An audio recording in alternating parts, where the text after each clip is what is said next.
आ, बहुत अच्छा प्रभु गाया जी। माता जी ने। जी। आवाज अच्छी है। और ये भगवान, और जब प्रभुपाद तात्पर्य में लिखते हैं तो भजते भजते मतलब होता है सेवा करना। तो एक तो वैराग्य में देखा गया है कि वो कहते हैं जो भी भगवान ने दिया है, चाहे वो वाणी है, शरीर है, पैसा है, तन मन धन जो भी है, वो सब भगवान का है और भगवान को वापस करना चाहिए। अगर हम नहीं करते हैं तो वो चीज गायब हो जाती है। गायब मतलब उसका फिर रिकग्निशन है वो मेटेलिस्टिक में मिलता है, आध्यात्म में नहीं मिलता है। और रिकग्निशन मेटेलिस्टिक का मीन्स है कि केवल प्रॉस्पेरिटी के लिए।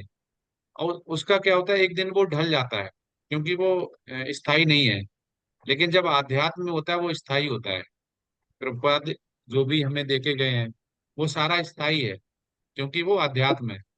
और इसमें नहीं रहता है, सिंगर आते हैं, दूसरे सिंगर आ जाते हैं, पुराना वाला चला जाता है, नया वाला आ जाता है, फिर नया वाला को ऊब जाते हैं लोग, फिर पुराना देख लेते हैं। माता जी ने बहुत अच्छा किया। तो ऐसे ही सभी लोग कुछ ना कुछ जो भी उनके पास है एकता वैराग्य, वो अपना निकालें, उसको रखें नहीं। नहीं तो भगवान कहेगा मैंने दिया, आप छिपा के बैठे हुए हैं। तो ये बहुत अच्छी सेवा है। हरे कृष्ण। हरे कृष्णा प्रभु जी। प्रभु जी, आज हम शुरुआत कर रहे हैं अपनी क्लास की। तो कुछ हमारे डिवोटी नए आए हैं, ग्रुप सी पहली प्रेजेंटेशन है, तो उनका लेवल 4 में मैं स्वागत करती हूँ और शुभकामनाएं देती हूँ। और प्रभु जी, कुछ आज गुरु महाराज जी की जय, प्रणाम। प्रभुपाद जी की जय। हरे कृष्णा सभी को। आज हमारी कक्षा लेवल 4 में अति उत्साह है प्रभु जी, क्योंकि जिसका विशेष कारण है कि आज सदैव वंदनीय कृष्ण भावना अमृत नाम निष्ठा दास प्रभु जी का जन्मदिन प्रभु जी। तो उनके लिए हम दो लाइनें बोलना चाहेंगे, आपकी आज्ञा हो तो प्रभु जी। हाँ, यस माता जी। हाँ। ओम अज्ञानतिम्रान्धस्य ज्ञानञ्जनशलाकया चक्षुरुन्मीलितं येन तस्मै श्री गुरुवे नमः। इस अज्ञान भरे अंधकार से और अंधे हम जैसे अधम जीवों को आपने, आपकी आंखें जो आप गुरु परंपरा से आपने जो ज्ञान रूपी काजल से हमें हमारी आंखें खोलने का प्रयास कर रहे हैं, जिसके लिए हम सभी आपको सदैव आभार प्रकट करते हैं। और हम सभी को ये ऑनलाइन प्लेटफॉर्म जो प्रभु जी ने दिया है, और हम जिस कृष्ण भावना की ओर एक छोटा सा कदम रखने का जो प्रयास कर रहे हैं प्रभु जी, उसके लिए हम बहुत बहुत नामदास प्रभु जी को धन्यवाद देना चाहते हैं। और भगवत धाम में है दृढ़ निष्ठा जिनकी, दासा अनुदास दास का भाव है जिनका, चेहरे पे सदा मुस्कान है। जी हाँ, नाम निष्ठा दास प्रभु जी, जिन्हें लेवल 4 की पूरी कक्षा की ओर से कृष्ण भावना अमृत जन्मदिन की बहुत बहुत शुभकामनाएं। और आप ऐसे ही सदा हमारा मार्गदर्शन करते रहे, और किसी भी त्रुटि के लिए क्षमा चाहेंगे प्रभु जी। हरे कृष्णा, सादर प्रणाम सभी को। Group C, please raise your hand. PPT कौन शेयर कर रहा है? हरे कृष्णा। हरे कृष्ण माता जी, उर्मिला माता जी। उर्मिला माता जी को प्रभु जी होस्ट बना दीजिए।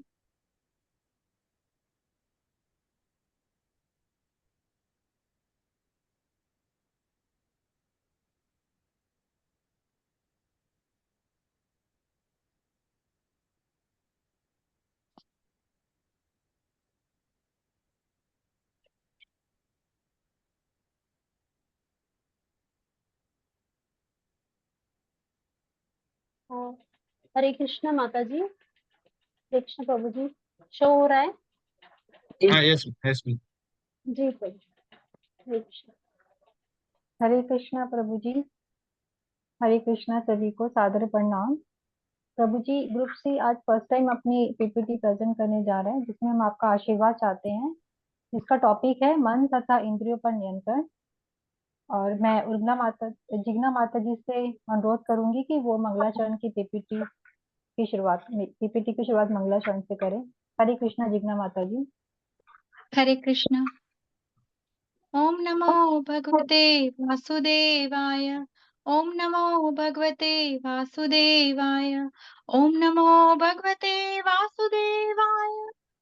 ओम अज्ञानतिमिरान्धस्य ज्ञानाञ्जनशलाकया चक्षुरन्मिलितं येन तस्मै श्रीगुरुवे नमः। श्रीचैतन्यमनोभीष्टं स्थापितं येन भूतले स्वयं रूप कदा मह्यं ददाति स्वपदान्तिकम्। वन्देऽहं श्रीगुरो श्रीयुतपदकमलं श्रीगुरून् वैष्णवांश्च श्रीरूपं साग्रजातं सहगण रघुनाथान्वितं तं सजीवम् साद्वैतसावधूतं परिजनसहित कृष्ण चैतन्यदेवम् श्रीराधाकृष्णपादान् सहगण ललिता श्रीविशाखान्विताश्च हे कृष्ण करुणा सिन्धु दीनबन्धु जगत्पते गोपेश गोपिकान्त राधा कान्त नमोऽस्तुते। तप्त काञ्चन गौरांगी राधे वृन्दावनेश्वरी वृषभानुसुते देवी प्रणमामि हरिप्रिये।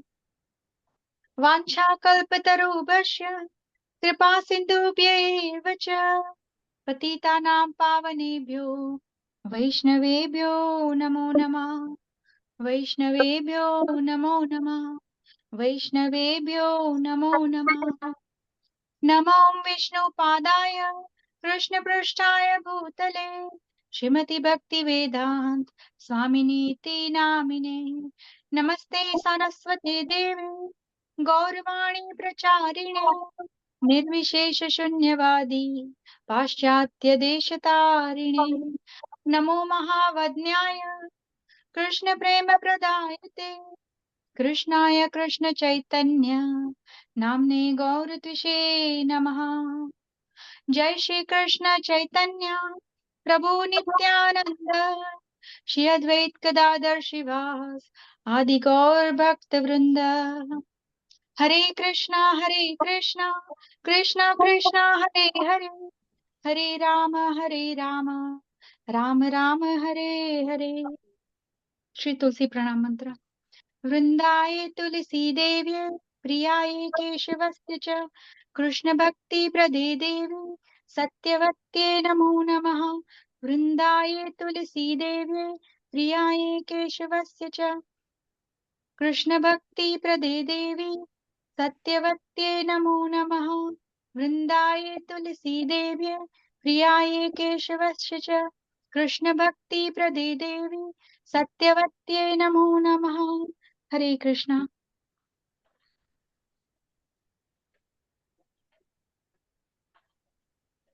हरे कृष्णा प्रभु जी। जिग्ना माता जी प्रेजेंटेशन का शुरुआत करेंगी। हरे कृष्णा जिग्ना माता जी। जी। हरे कृष्णा प्रभु जी। हरे कृष्णा सभी माता जी और प्रभु जी को। आज हमारे ग्रुप सी का विषय है मन और इंद्रिय का नियंत्रण। प्रभु जी आपसे इस प्रेजेंटेशन के लिए आज्ञा और आशीर्वाद चाहूंगी। कोई त्रुटि हो तो क्षमा कीजिएगा। Yes ma'am. आध्यात्मिक चेतना में लीन मनुष्य अपने मन में नश्वर भौतिक ऐश्वर्य क्रोध लालच और शत्रुता आदि को प्रवेश करने की अनुमति नहीं देते। इसलिए इनका मन लौकिक चिंतन में स्थिर और दिव्य चेतना में स्थित हो जाता है। जैसे आग में घी की आहुति डालने से वह शांत नहीं होती अपितु इस आग की लपटें और भीषणता से भड़कती है। इस प्रकार इंद्रियों की तुष्टि करने से वे शांत नहीं होती। मन और इंद्रियों का सुख के लिए असंख्य कामनाएं उत्पन्न होती है, लेकिन जब तक हम इनकी पूर्ति के प्रयत्न में लगे रहते हैं तब तक ये सब सुख मृग तृष्णा की भांति भ्रम के समान होते हैं। किंतु जब हम भगवान की भावना का अलौकिक सुख प्राप्त करने के लिए इन सब कामनाओं का त्याग कर देते हैं, तब हमारा मन और इंद्रियां दोनों शांत हो जाती है। प्रभुपाद जी हमें समझाते हैं कि हमें एक कछुए की तरह स्थिर होना चाहिए। जैसे कछुआ खोल के भीतर अपने अंगों को खींचता है, वहां वो पूर्ण चेतना में दृढ़ता से स्थिर हो जाता है। ऐसे ही हमें हमारे मन को स्थिर करना होता है। गुरुजी ने इंद्रियों की तुलना विषैले नागों से भी की है, जो बहुत शिथिल और बिना किसी प्रतिबंध के कार्य करना चाहते हैं। एक योगी भक्त और साधक को मन से बहुत ही मजबूत होना चाहिए, बिल्कुल एक सपेरे की तरह, जिसे नागों को नियंत्रित करने के लिए बहुत ही मजबूत होना पड़ता है। व्यक्ति चाहे उपवास रखे या किसी रोग के कारण भोजन छोड़ दे, विषय भोग के प्रति अरुचि है तो वो अस्थायी है, क्योंकि कामना की इच्छा विषयों का स्वाद कभी समाप्त नहीं होता। इसका स्वाद हमेशा बना रहता है। उच्च स्वाद का अनुभव करके ही हम इस तरह की व्यस्तता को रोक सकते हैं। इंद्रियां इतनी प्रबल और अशांत हैं कि ये उस विवेकशील व्यक्ति के मन को भी बलपूर्वक बहा ले जाती है, जो इन्हें नियंत्रित करने का प्रयास करता है। इंद्रियां उस अनियंत्रित जंगली घोड़े के समान है, जिसकी नई नई कमान कसी गई हो।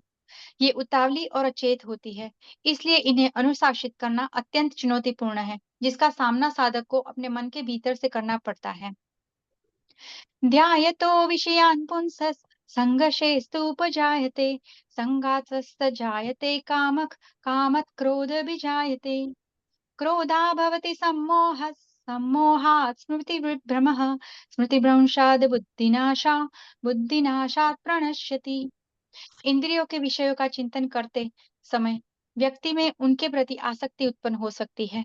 इस आसक्ति से काम उत्पन्न होता है और काम से क्रोध उत्पन्न होता है। क्रोध निर्णय लेने की क्षमता को क्षीण कर देता है, जिसके कारण स्मृति भ्रमित हो जाती है, और जब स्मृति भ्रमित हो जाती है तब बुद्धि का नाश हो जाता है, और बुद्धि के नष्ट होने से मनुष्य का पतन हो जाता है। प्रभु जी ने उदाहरण दिया है कि जैसे तेज हवा पानी पर एक नाव को बहा ले जाती है, हमारे मन के भीतर घूमने वाली इंद्रियां जिस पर मन केंद्रित करता है, वह भी एक आदमी की बुद्धि को दूर ले जाती है। हमारी एक भी इंद्रिय अगर इंद्रिय तृप्ति में लगी हुई है, तब तक हमको पारलौकिक उन्नति के मार्ग से विचलित करती ही रहेगी।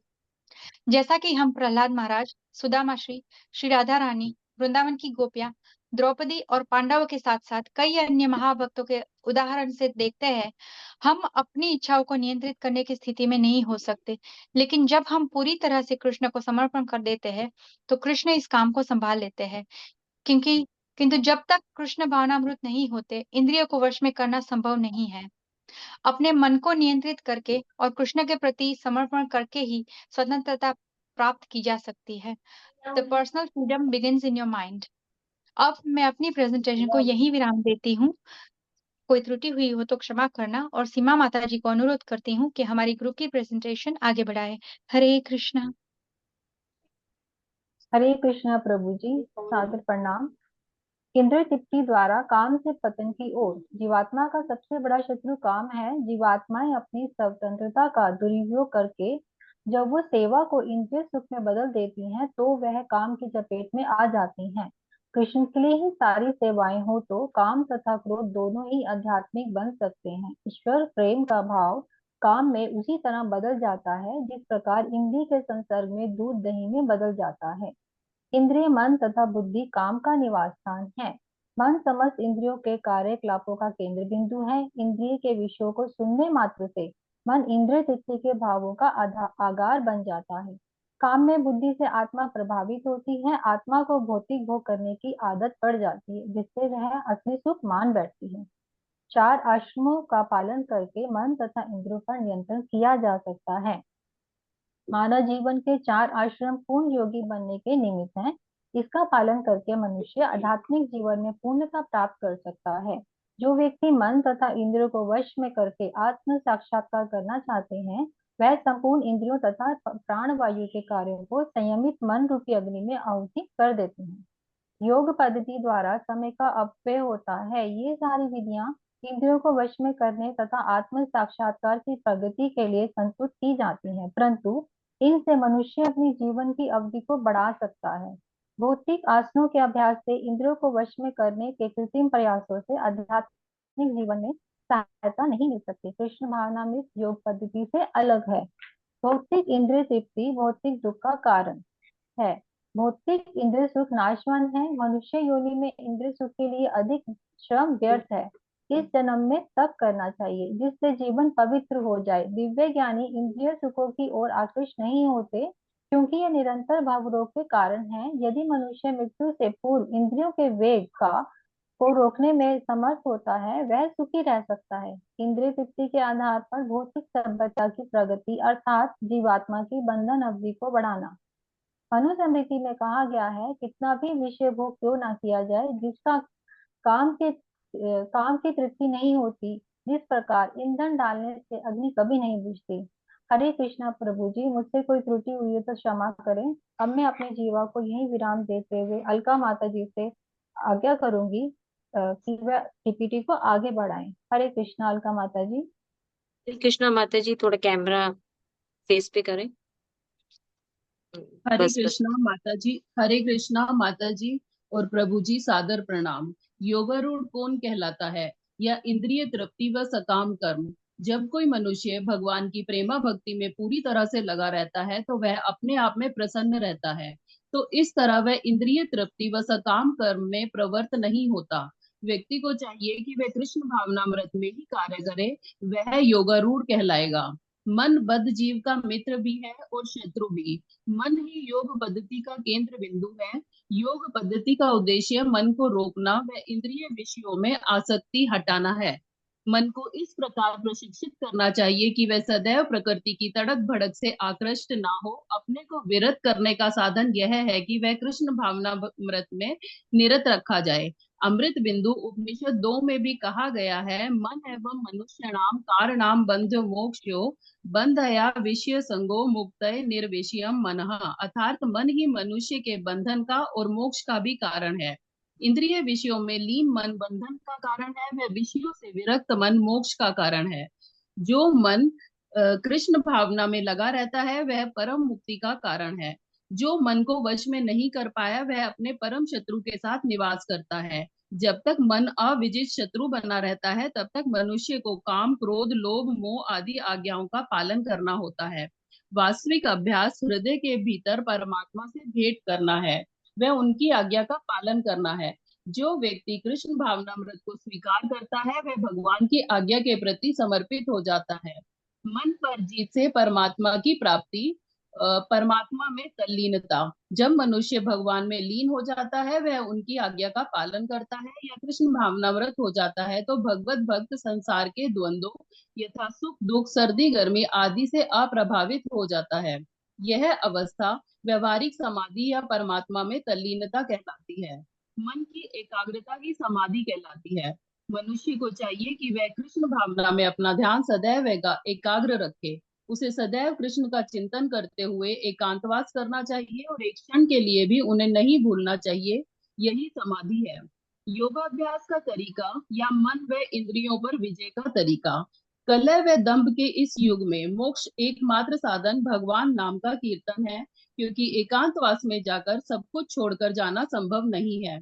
इसलिए नाम जप करना ही योगाभ्यास का रास्ता है। कोई दूसरा मार्ग नहीं है, नहीं है, नहीं है।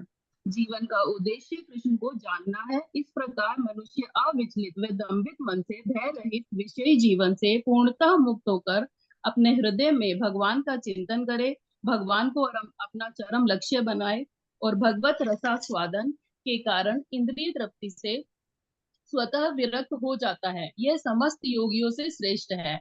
इस प्रकार मन तथा कर्म में निरंतर संयम का अभ्यास करते हुए संयमित मन वाले योगी को इस भौतिक अस्तित्व की समाप्ति पर भगवत धाम की प्राप्ति होती है। अपनी मन व इंद्रियों पर संयम से ही नाम जप करके ही भगवत धाम अर्थात गोलोक की प्राप्ति संभव है, जहाँ स्वयं भगवान वास करते हैं। इंद्रियों तथा मन का दिव्य कार्य ही दिव्य सफलता की सही विधि है। जो मनुष्य अधिक खाता है, अधिक सोता है, वह योगी नहीं बन सकता। योगियों के लिए भोजन के तथा नींद के नियमन की संस्तुति की गई है। भगवान को भोग लगाए प्रसाद को खाना चाहिए और अपने कार्य, वचन, निद्रा, जागृति तथा अन्य सारे शारीरिक कार्यों में नियमित रहता है। अतः उसे कोई भौतिक दुख नहीं सताता। जब योगी योगाभ्यास द्वारा अपने मानसिक कार्य को वश में करता है और अध्यात्म में स्थित हो जाता है, अर्थात समस्त भौतिक इच्छाओं से रहित हो जाता है, तब वह योग में सुस्थिर हो जाता है। हरे कृष्णा। अभी नेक्स्ट प्रेजेंटेशन उर्मिला माता जी की है। अगर मुझसे कोई त्रुटि हो तो क्षमा कीजिए। हरे कृष्णा प्रभु जी, हरे कृष्णा माता जी, सभी को हरे कृष्णा, सादर प्रणाम। दिव्य इंद्रियों द्वारा असीम दिव्य सुख में स्थिर रहना। योग पद्धति के अनुसार समाधियां दो प्रकार की होती है, संप्रज्ञात समाधि और असंप्रज्ञात। जब मनुष्य विभिन्न दार्शनिक शोधों के द्वारा दिव्य स्थिति को प्राप्त होता है तो कहा जाता है कि उसे संप्रज्ञात समाधि प्राप्त हुई है। असंप्रज्ञात समाधि में संसारी आनंद से कोई संबंध नहीं रहता, क्योंकि इससे मनुष्य इंद्रियों से प्राप्त होने वाले सभी सुखों से परे हो जाता है। एक बार इस दिव्य स्थिति को प्राप्त कर लेने पर योगी कभी उससे डिगता नहीं। इस युग में योग की सर्वोत्तम पद्धति कृष्ण भावना अमृत है, जो निराशा उत्पन्न करने वाली नहीं है। एक कृष्णा भावना भावी व्यक्ति अपने धर्म में इतना सुखी रहता है कि उसे किसी अन्य सुख की आकांक्षा नहीं रह जाती। जो व्यक्ति शुद्ध भक्ति योग में अथवा कृष्ण भावनामृत में स्थित होता है, वे शरीर की आवश्यकताओं की पूर्ति करते समय इंद्रियों को उत्तेजित नहीं करता और कृष्ण भावनामृत में दिव्य सुख को भोगता है। मन के द्वारा सभी ओर से इंद्रियों को वश में करना। योगाभ्यास करने वालों को दृढ़ संकल्पी होना चाहिए और उसे चाहिए कि बिना विचलित हुए धैर्य पूर्वक अभ्यास करे। उसे यह सोचकर बड़े ही धैर्य से इस मार्ग का अनुसरण करना चाहिए। ऐसे दृढ़ अभ्यासी की सफलता सुनिश्चित है। भक्ति योग के संबंध में रूप गोस्वामी का कथन है, उत्साह निश्चाद धैर्य ते तत्त कर्म पर्वतनाथ संग त्यागात सत्तो वृत्ते संडभीर भक्ति प्रसिद्ध्यति। मनुष्य पूर्ण हार्दिक उत्साह धैर्य तथा संकल्प के साथ भक्ति योग का पूर्ण रूपेण पालन भक्त के साथ रहकर निर्धारित कर्मों के करने तथा सत्कर्मों के पूर्णतः लगे रहने से कर सकता है। योग विशेषता कृष्ण भावनामृत में भक्ति योग अत्यंत दुष्कर प्रतीत होती है, किंतु जो कोई संकल्प के साथ नियमों का पालन करता है, भगवान निश्चय ही उसकी सहायता करते हैं। मन को वापस लाना चाहिए। मन स्वभाव से चंचल और अस्थिर है, किंतु स्वरूप सिद्धि योगी को मन में वश में लाना होता है। उस पर मन का अधिकार नहीं होना चाहिए। जो जो मन को वश में रखता है वो गोस्वामी कहलाता है और जो मन के वशीभूत होता है वो गोदास कहलाता है। शुद्ध इंद्रियों के द्वारा कृष्ण की सेवा ही कृष्ण चेतना या कृष्ण भावनामृत कहलाती है। चंचल मन को नियंत्रित करना। असंशयम महाबाहो मनो दुर्निग्रहम चलम अभ्यासेन तु कौन्तेय वैराग्येण च गुह्यते। हठीले मन को वश में करने में कठिनाई होती है, किंतु निरंतर अभ्यास तथा वैराग्य द्वारा यह संभव है। वैराग्य का अर्थ है पदार्थ से विरक्ति और मन का आत्मा में प्रवृत्त होना। कृष्ण के विषय में श्रवण करने से मनुष्य स्वतः परमात्मा के प्रति आसक्त हो जाता है। यह आसक्ति आध्यात्मिक तुष्टि कहलाती है। जिस तरह भोजन के प्रत्येक कौर से भूखे को तुष्टि प्राप्त होती है, उसी प्रकार भक्ति संपन्न करने से दिव्य तुष्टि की अनुभूति होती है, क्योंकि यह भौतिक वस्तुओं से विरक्त हो जाता है। मनुष्य को चाहिए कि भगवान की दिव्य प्रेमा भक्ति में निरंतर मन को लगाकर उसे वश में करे। मन और बुद्धि इंद्रियों को भगवान में स्थिर करना चाहिए। मनुष्य को अपने कर्तव्यों का पालन करते हुए साथ साथ हरे कृष्ण का जप करके कृष्ण का चिंतन करना चाहिए। ऐसा करने से मनुष्य भौतिक कल्मशों से मुक्त हो जाएगा और अपने मन तथा बुद्धि को कृष्ण में परिवर्तित करेगा। हरे कृष्ण महामंत्र का निरंतर जप करने से वह शुद्ध हो जाएगा और इस प्रकार वह अपने मन को परमेश्वर में स्थित करता है। मन चंचल है, अतः आवश्यक है कि मनुष्य को बलपूर्वक कृष्ण चिंतन में लगाया जाए। हरे कृष्णा प्रभु जी, मुझसे कोई त्रुटि हुई हो तो क्षमा कीजिए। अब मैं अपनी जीवा को यही प्रणाम देती हूँ और अलका माता जी को से अनुरोध करती हूँ कि इस पीपीटी को आगे बढ़ाएं। हरे कृष्णा माता जी व प्रभु जी, सादर प्रणाम। मन व इंद्रियों पर नियंत्रण के लिए अचिंतनीय चिंतन की विधि। परमेश्वर के चिंतन की विधि का वर्णन यहाँ पर हुआ है। इसमें प्रमुख बात यह है कि भगवान निराकार व शून्य नहीं है। कोई निराकार व शून्य का चिंतन कैसे कर सकता है? भगवान पुरुष हैं और हम राम व कृष्ण का चिंतन पुरुष रूप में करते हैं। भगवान कवि हैं, अर्थात वे भूत वर्तमान तथा भविष्य के ज्ञाता हैं। वे प्राचीनतम पुरुष हैं, वे समस्त वस्तुओं के उद्गम हैं, वे ब्रह्मांड के नियंता हैं और परमेश्वर के रूप में वे परमाणु में व लघुतम के हृदय में भी प्रवेश कर सकते हैं। वे लघु होते हुए भी सर्वव्यापी हैं। परमेश्वर अपनी अचिंतनीय शक्तियों द्वारा विशाल लोकों व आकाश गंगाओं को धारण किए हुए हैं। अचिंतनीय का अर्थ है भौतिक जगत से परे, जो अकल्पनीय है, जो बुद्धिमान मनुष्य को व्यर्थ के तर्कों से दूर रहकर वेदों, भगवत गीता तथा भागवत जैसे शास्त्रों में जो कुछ कहा गया है उसे स्वीकार करें, नियमों का पालन करें। भगवान या अचिंतनीय शक्ति का चिंतन करके मन व इंद्रियों पर नियंत्रण करें। योग शक्ति व भगवान की भक्ति द्वारा मन व इंद्रियों को परमेश्वर में स्थिर करने का लाभ। निरंतर कृष्ण भावनामृत में लीन शुद्ध भक्त भगवत कृपा से मृत्यु के समय योगाभ्यास के बिना भी भगवान का स्मरण में रहता है, क्योंकि योगाभ्यास करते समय 6 चक्रों का ध्यान लगाया जाता है। उसके अभ्यास से शुद्ध भक्त योगाभ्यास के बिना भी भगवान का स्मरण कर सकता है।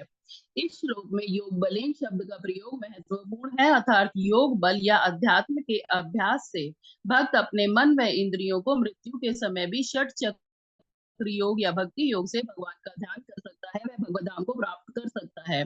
जो वेदों के ज्ञाता हैं और जो ओमकार का उच्चारण करते हैं, जो संन्यास लेते हैं, जो ब्रह्मा में प्रवेश करते हैं, जो ब्रह्मचार्य का पालन करते हैं, इन सब सिद्धांतों का पालन करना कलयुग में बहुत कठिन है।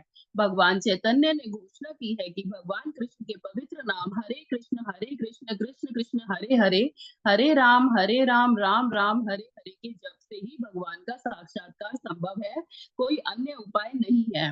योग द्वारा प्रत्याहार या इंद्रिय विषयों से इंद्रियों को हटाना संभव है या नहीं।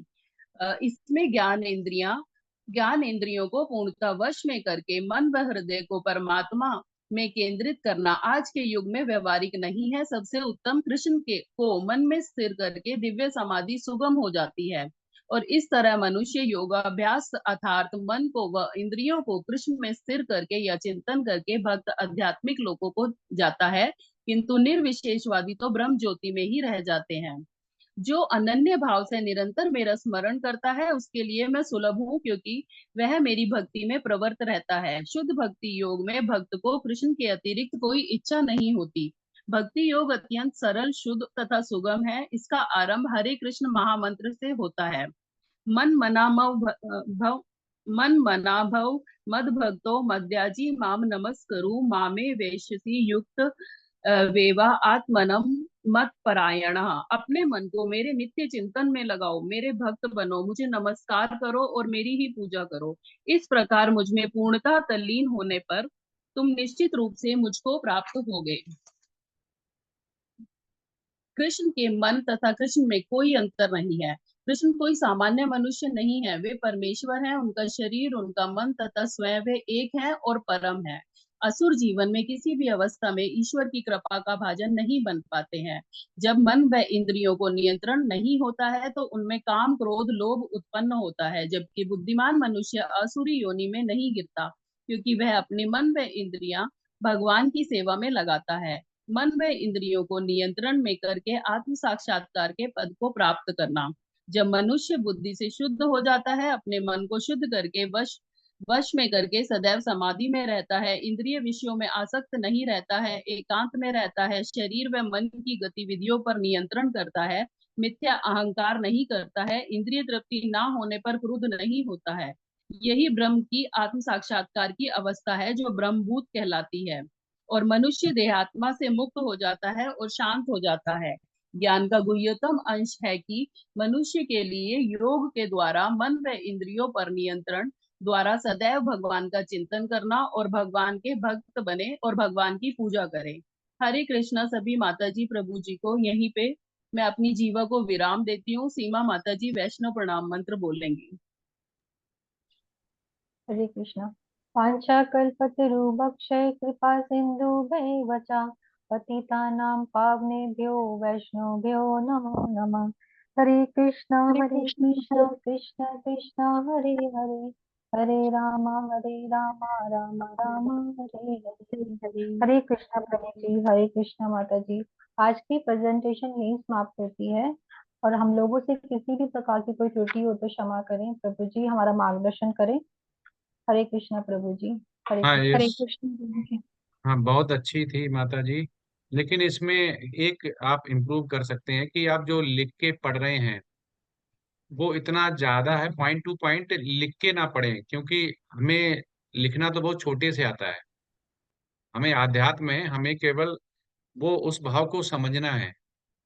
तो जैसे कोई श्लोका है, उस श्लोका की मीनिंग है तो पॉइंट बना लें, और आपके पास 1 वीक का टाइम होता है। जैसे अभी ओल्ड डिवोटी जो आपसे पहले वो देंगे 15 दिन का टाइम होता है, तो उसको आप समझ के भी बोल सकते हैं। तो इसमें क्या होता है, लिखा हुआ जब बोलते हैं तो ये हमारे मेमोरी या स्मृति में नहीं आता है, क्योंकि भगवान ने खुद ही बोला हुआ कि बार बार जो मेरा नाम नहीं लेता है उसको मैं स्मृति नहीं आता हूँ। तो इसलिए हमें क्या करना चाहिए, हमें हमें जो भगवान ने बोला उस पे ही रहना चाहिए, हमें कोशिश करना चाहिए कि हम उसको स्मरण करें और पॉइंट टू पॉइंट बनाए। प्रेजेंटेशन आपकी अच्छी थी, लिखा भी आपने अच्छा है, बोला भी है। तो वो क्या लगता है कि केवल लिखा हुआ बोल रहे हैं, और लेवल 4 में ऐसा एक्सपेक्टेशन नहीं होती है कि हम लिख के बोलें। तो वो क्या होता है फिर, तो हमने गीता में सब कुछ दिया हुआ है, वहां से लिख लिया, अपनी भाषा में हमें समझकर बोलना होता है। जैसे कि इंद्रियां क्या है, mind control is difficult but not but possible. तो ऐसा अर्जुन सोच रहा है, भगवान बोल रहे हैं। तो पॉइंट टू पॉइंट अगर करते हैं तो ज्यादा समझ में आता है। तो भक्ति वृक्षा में आप बात करें कि सभी, कोई भी देख के नहीं बोलेगा अगली बार से, जो भी आ रहा है आपको। ऐसा नहीं, ये प्रतियोगिता नहीं है, कोई एग्जाम नहीं है कि यहाँ फेल पास है। मेन है इसमें भगवान को समझना। और भगवान को जब भी हम अच्छी तरह से समझ सकते हैं जब भगवान के जो भी गीता में तात्पर्य और अनुवाद लिखा हुआ है उसको देखेंगे आप, जब आपको आनंद भी आएगा। अभी क्या है, अभी ये दोबारा भी आपसे पूछा जाए तो बहुत ही कम लोग बता पाएंगे, क्योंकि आपने लिखा है, आज सैटरडे आया, उसको बोल दिया, उसके बाद कॉपी बंद हो जाएगी, वो फिर अगले सैटरडे को निकलेगी, फिर वो बताई जाएगी।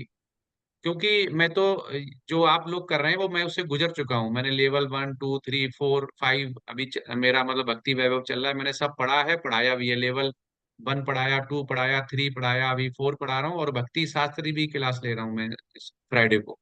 तो मुझे पता चल जाता है कि भक्त किधर पिछड़ रहा है, क्योंकि हमें चाहिए भगवान की भक्ति, सबको भगवत धाम जाना है।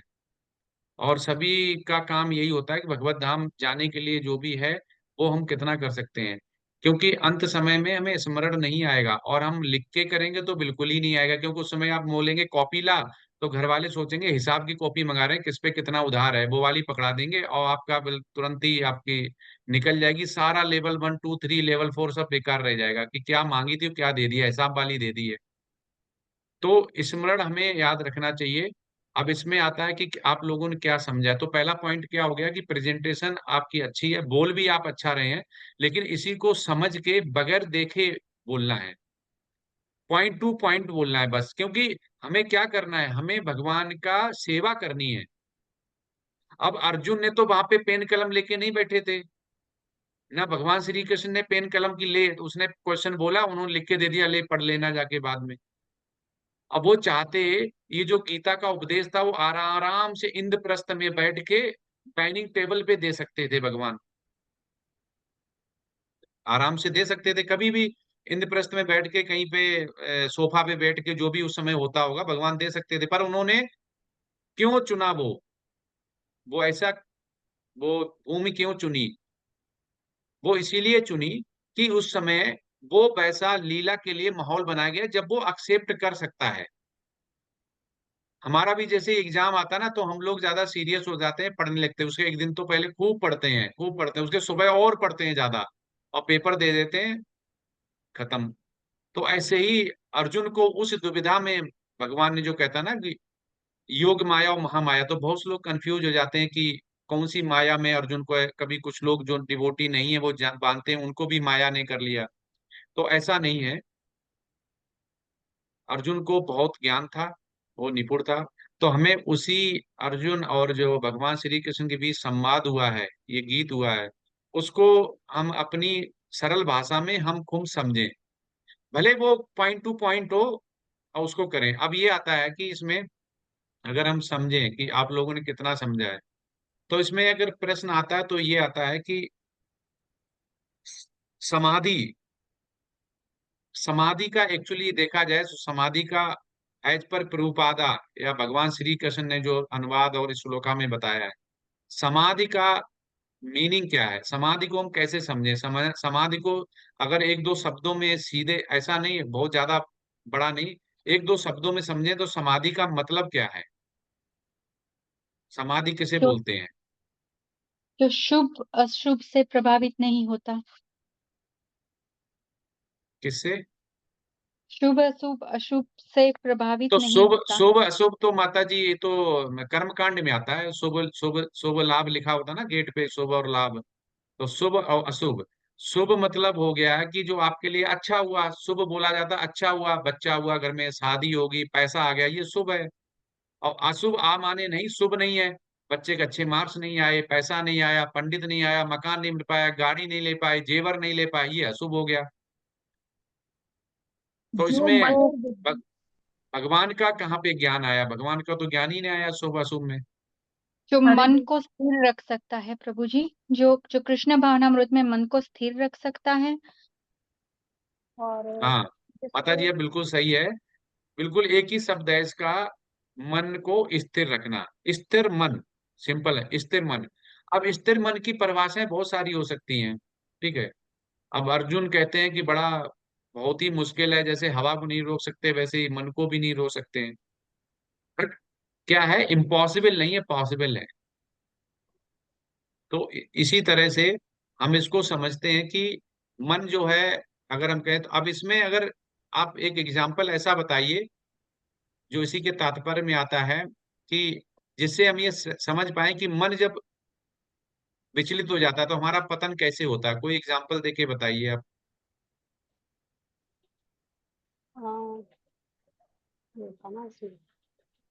और एक एग्जाम्पल ऐसा कि मन स्थिर है, एक जिसमें मन स्थिर नहीं, दोनों का एग्जाम्पल शास्त्रों से ही होना चाहिए, ग्रंथ से। हरे कृष्ण प्रभु जी। हरे कृष्ण। हाँ यस माता जी। जी सीमा माता जी आप बोलिए। एक स्थिर मन नहीं है उसका एग्जाम्पल, एक एक मन स्थिर है उसका एग्जाम्पल।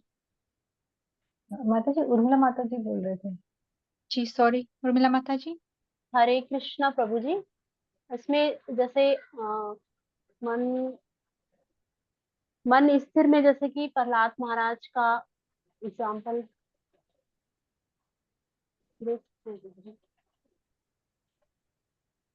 प्रहलाद महाराज का मन स्थिर, जी तो किस भाव से उनका मन स्थिर था? उनको तो वो तो शुरू से ही भगवान की पूजा कर रहे थे, कि उनको तो माँ के जब गर्भ में थे तभी से उनको ऐसा मिलने लगा था। जी अभी रिसेंटली का देखा जाए ना, कि जब हम कलयुग में बैठे हुए, तो कलयुग में बड़ा असंभव होता है ना मन को कंट्रोल करना। तो अभी की अगर बताएंगे तो ज्यादा अच्छा रहेगा, क्योंकि वो तो बहुत ही उच्च कोटि के मतलब भक्त हैं। जी। एक स्थिर मन नहीं है, एक मन स्थिर है, इसके दोनों के एग्जाम्पल।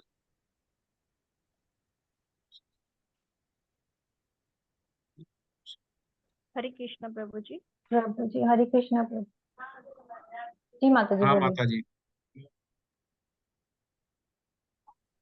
प्रभु जी हरे और भी कृष्णा कोई प्रभु जी।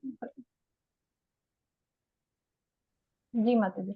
हरे कृष्णा प्रभु जी। प्रभु जी जैसे हमारी गुरु महाराज जी हैं, उनका मन स्थिर है। तो और जैसे अभी लास्ट केस हुआ था एक, कौन से गुरु थे जो मतलब दीक्षा देते थे, लेकिन उन्होंने कुछ ऐसे कर्म किए जिसकी वजह से अकॉर्डिंग टू लॉ उन्हें जेल में भेज दिया गया। तो ये ये वैसे पुरुष, ऐसे महाराज है जिनका मन स्थिर नहीं होता, और जैसे हमारे गुरु महाराज हैं उनका मन स्थिर है। हरे कृष्णा प्रभु जी। यस माता जी, लेकिन आपने सही बताया, लेकिन इसको और अच्छा समझे तो इसमें दो तात्पर्य पढ़ेंगे, और जितने आचार्य लोग बताते हैं, अजामिल और हरिदास ठाकुरा, जी ये बहुत अच्छे हैं। जी अजामिल बहुत ही जी शुद्ध प्रभु जी। ब्राह्मण थे, और भक्ति के सारे गुण थे, लेकिन उन्होंने एक समय जब उनकी माँ ने बोला कि कुछ जाके जंगल से लकड़ी ले आओ, और वो लकड़ी लेने गए, तो उन्होंने एक वेश्या को वहां पे किसी के साथ क्रीड़ा करते हुए देखा, अच्छा जी। और इतनी सुंदर थी उनमें, उनका मन जो स्थिर मन था वो भी भटक गया। उसके बाद बहुत से लोगों ने उसका आगे की स्टोरी सुनी होगी, कि उन्होंने झूठ बोल के घर पे लाए और उसको नौकरानी बता के रखा, फिर उसको बीवी बनाया, उनका पतन स्टार्ट हो गया। मन स्थिर नहीं था, तो कितनी जल्दी, एक क्षण में ही, एक सेकंड नहीं लगा, जंगल वो गए, देखा और पतन स्टार्ट हो गया। और दूसरी तरफ एक अजामिल। सुंदर वैश्या, बहुत ही सुंदर वैश्या, हरदास ठाकुरा के पास जब उन्होंने भेजा था षड्यंत्र रच के काजी ने, कि इनको इनको गिराना है इनको, ठीक है, देखते हैं कितने बड़े भक्त हैं, ये कुछ नहीं, इस वैश्या के ऊपर लट्टू हो जाएंगे। और उनको भेजा, और उन्होंने बोला कि अभी आप रुकिए माता जी बाहर, मैं अभी थोड़ा जपा करके आता हूँ, 192 चैंट करके, अभी आप रुकिए। ऐसे करके डेली जाते थे, डेली वो गेट पे खड़ी रहती थी कि आज नहीं, कल नंबर आएगा, परसों आएगा। उन्हें पैसा मिलता था कि हम इनको अपना जो हमें मालिक ने बोला वो काम कर ही देंगे। लेकिन मन इतना स्थिर था कि वो अपना 192 चैंट करते थे, टाइम बीत जाता था, टाइम बचता नहीं था, वो भी वापिस चली जाती, शाम हो जाती थी। अब धीमे धीमे क्या हुआ, वो ही उनकी भक्त बन गई, फिर उन्हें प्रचार प्रसार में साथ दिया। तो ये तो कलयुग के ही है कि स्थिर मन और मन स्थिर नहीं है। तो दोनों का ही आप देख सकते हैं कि हरदास ठाकुर ने कितना अच्छा एग्जाम्पल हम लोगों के सामने दिया कि जिससे हमारा मन गलत हो सकता है, उसको उन्होंने ठुकरा दिया। जो सबसे बड़ी कमजोरी होती है, इस कलयुग में सबसे बड़ी कमजोरी होती है, उसको ठुकरा दिया। तो इसलिए यहाँ पे ये बोला जाता है कि मन है। अच्छा, आप ये सीक्वेंस बताइए कि जो इंद्रिय है, इंद्रिय से अच्छा कौन है, और उससे अच्छा कौन है, उससे अच्छा कौन है, ऐसे करके क्या सीक्वेंस बताया गया है इसी में। जब आपने मन इंद्रिया सेंसेस कंट्रोल पढ़ा होगा, तो क्या सीक्वेंस बताया गया है कि ये इससे अच्छा, ये इससे अच्छा, इसको कंट्रोल करना, इसको कंट्रोल करना, फिर इसको कंट्रोल करना। हरे क्रोध। कृष्णा प्रभु जी। इन- जी माता जी, हाँ कैरी बताइए। On please. काम, क्रोध, लोभ, मोह। नहीं, ये तो सीक्वेंस। ये तो आउटकम्स हैं उसके। इंद्रियां जी जो हरे अनियंत्रित हो कृष्णा जाती, प्रभु जी। इंद्रियां जो कंट्रोल नहीं हरे होती हैं वो, हाँ, कंट्रोल कैसे करेंगे। हरे कृष्णा प्रभु जी, इंद्रियों से स्ट्रॉन्ग मन है, और मन से स्ट्रॉन्ग बुद्धि है, और बुद्धि से स्ट्रॉन्ग आत्मा है। तो बुद्धि से हम अपने मन को और इंद्रियों को कंट्रोल में कर सकते हैं। इंद्रियां किससे श्रेष्ठ हैं। इंद्रियां इंद्रिया मन, इंद्रिया तो प्रभु जी, मन तो इंद्रियों से श्रेष्ठ है, और मन से श्रेष्ठ बुद्धि है, और बुद्धि से श्रेष्ठ आत्मा है प्रभु जी। तो इंद्रियां किससे श्रेष्ठ हैं। तो इंद्रियों को, अभी इंद्रियां भी तो किसी से श्रेष्ठ होंगी। प्रभु जी विषय भोगों से। नहीं, शरीर से। इंद्रियां कहाँ से आई, शरीर से। जी। तो शरीर से, इंद्रियां शरीर से श्रेष्ठ हैं। जी। अब मन इंद्रिय से श्रेष्ठ है। अब बुद्धि मन जी। से है। और आत्मा जी। इन सबसे श्रेष्ठ है।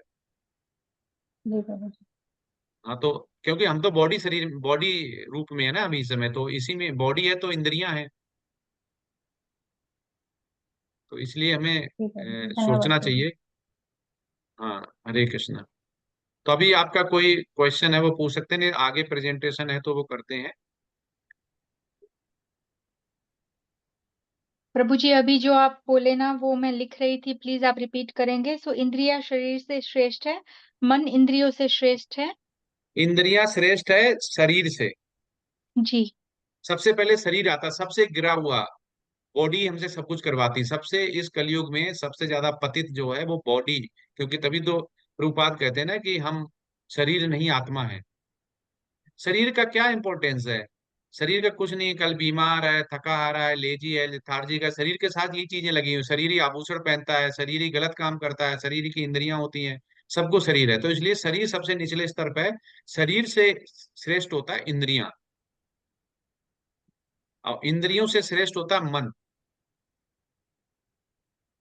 और मन से श्रेष्ठ होता है बुद्धि, और आत्मा है वो इन सबसे श्रेष्ठ होती है। तो इसलिए जो बुद्धि होती है वो आत्मा की बहुत नजदीक मानी जाती है। तो इसलिए अगर बुद्धि हमारी सही हो जाएगी, भगवान में लग जाएगी, तो आत्मा का शुद्धिकरण हो जाएगा। क्योंकि आत्मा का जो भोजन है वो हरे कृष्ण महामंत्र है, वो है। लेकिन जब तक बुद्धि नहीं लगेगी उसमें, तब तक हम आत्मा को स्वच्छ और भगवान ने जैसी दी है उसे वैसे नहीं कर सकते हैं। तो इसलिए तो जी ये प्रभु जी, सीक्वेंस हरे है कृष्ण। इसका। जी हरे प्रभु जी, कृष्ण। हरे कृष्ण, थैंक यू। हरे कृष्ण। अच्छा, कितने कितनी इंद्रियां हैं, कितनी तरह की हैं, कितनी हैं। प्रभु जी पांच कर्म इंद्रियां हैं, 5 ज्ञान इंद्रियां हैं। और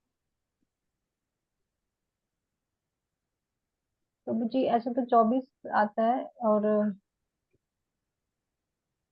पंचभूत का शरीर है प्रभु जी, जिसमें मन बुद्धि अहंकार सूक्ष्म शरीर में आ जाता है। हाँ, ये अंतःकरण बोला जाता है इनको। जी। जो मन बुद्धि अहंकार और चित्त है वो अंतःकरण में आता है, और ये बहिकरण में होती है ज्ञानेंद्रियां और कर्मेंद्रियां। तो 5 ही ज्ञानेंद्रियां हैं, 5 ही कर्मेंद्रियां हैं। कर्मेंद्रिय। हाँ, ये निकल ठीक है। हरे कृष्ण। अभी कोई प्रश्न वो पूछ सकते हैं, नहीं तो अगला प्रेजेंटेशन अगर है तो चालू करते हैं। तो आप सभी लोग आनंद लें अगले का। हरे कृष्ण। हरे कृष्णा प्रभु जी। ग्रुप पे ईशा माता जी को बना दीजिए प्रभु जी को। ईशा माता जी, इनका पिछली बार भी हुआ था ना? जी माता जी, जी प्रभु जी सर। माता जी जब ज्यादा होती ना साथ में भक्ति वृक्षा में, तो माता ही जी निकलता है।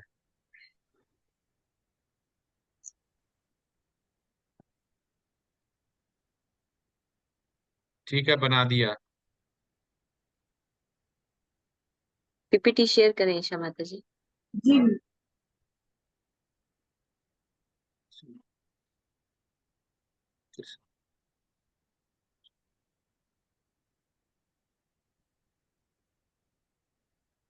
जी, शो हो रही।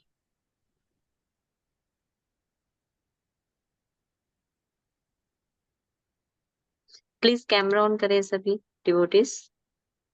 जिसकी प्रेजेंटेशन रहे वो कैमरा ऑन करे। ऐसा छिपाने के लिए भगवान ने क्या दे दिया है? स्टार्ट।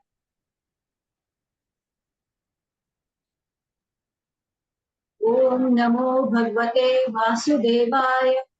ओम नमो भगवते वासुदेवाय। ओम नमो भगवते वासुदेवाय। हरे कृष्णा सभी बच्ची को, हरे कृष्णा सभी बच्ची को मैं दंडवत प्रणाम। आज ग्रुप ए की ग्रुप के प्रेजेंटेशन, और हमारी प्रेजेंटेशन का जो विषय है वो है योग प्रक्रिया। और अब मैं निर्मला माता जी को चाहूंगी कि वो इस प्रेजेंटेशन।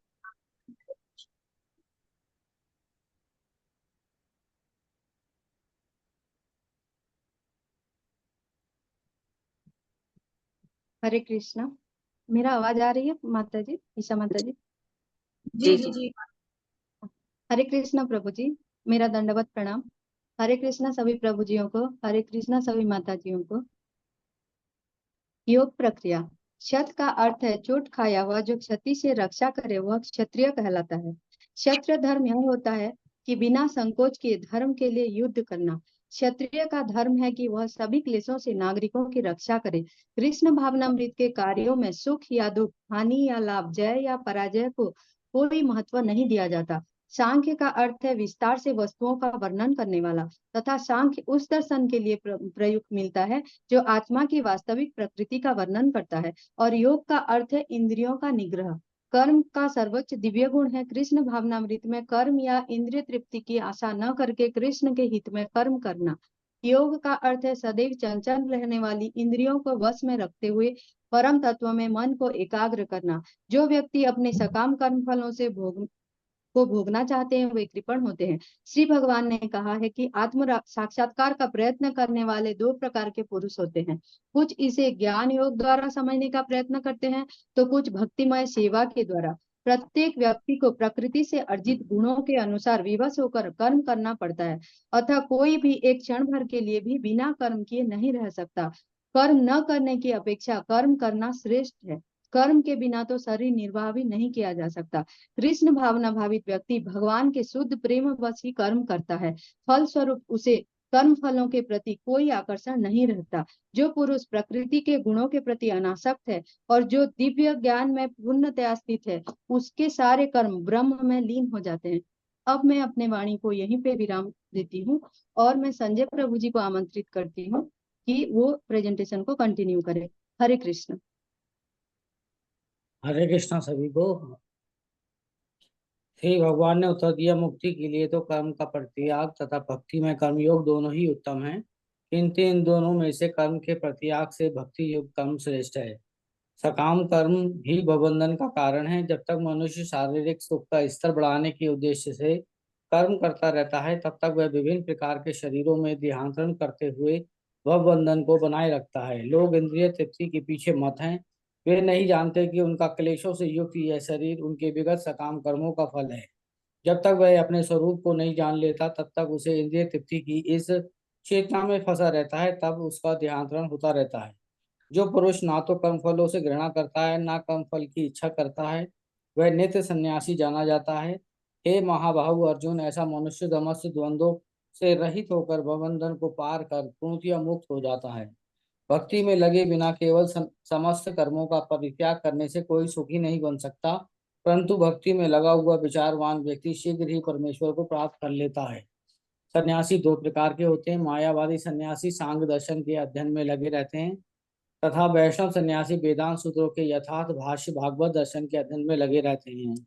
जो कृष्ण भावनामृत के कारण मुक्ति पथ पर है वह प्रत्येक जीव को प्रिय होता है और प्रत्येक जीव उसके लिए प्यारा है, यह कृष्ण भावनामृत के कारण होता है। जो खाने सोने आमोद प्रमोद तथा काम करने की आदतों में नियमित रहता है वह योगाभ्यास द्वारा समस्त भौतिक क्लेशों से कर सकता है, क्लेशों को नष्ट कर सकता है। जब योगी योगाभ्यास द्वारा अपने मानसिक कार्यकलापों को वश में कर लेता है और अध्यात्म में स्थित हो जाता है, अर्थात समस्त भौतिक इच्छाओं से रहित हो जाता है, तब वह योग में सुस्थिर कहा जाता है। सिद्धि की अवस्था में, जिसे समाधि कहते हैं, मनुष्य का मन योगाभ्यास के द्वारा भौतिक मानसिक क्रियाओं से पूर्णतया संयमित हो जाता है। इस सिद्धि की विशेषता यह है कि मनुष्य शुद्ध मन से अपने को देख सकता है और अपने आप में आनंद उठा सकता है। योगी पुरुष तपस्वी से, ज्ञानी से तथा सकाम कर्मी से बढ़कर होता है। अतः हे अर्जुन, तुम सभी प्रकार से योगी बनो और समस्त योगियों में से जो योगी अत्यंत श्रद्धा पूर्वक मेरे परायण है, अपने अंतःकरण में मेरे विषय में सोचता है और मेरी दिव्य प्रेमा भक्ति करता है, वह योग में मुझसे परम अंतरंग रूप में युक्त रहता है और सेवा में सर्वोच्च है। यही मेरा मत है। हरे कृष्णा। मेरी प्रेजेंटेशन समाप्त होती है। अब मैं कविता माता जी से अनुरोध करूंगा कि अब वो जो है इस प्रेजेंटेशन को आगे बढ़ाएं।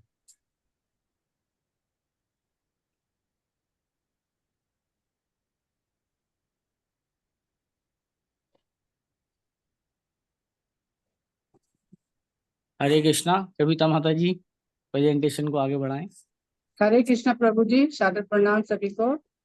जो पुरुष अंतकाल में अपने प्राणों को भ्रिकुटी के मध्य में स्थापित करके पूर्ण भक्ति भाव से भगवत स्मरण करता है, वह निसंदेह श्री भगवान को प्राप्त हो जाता है।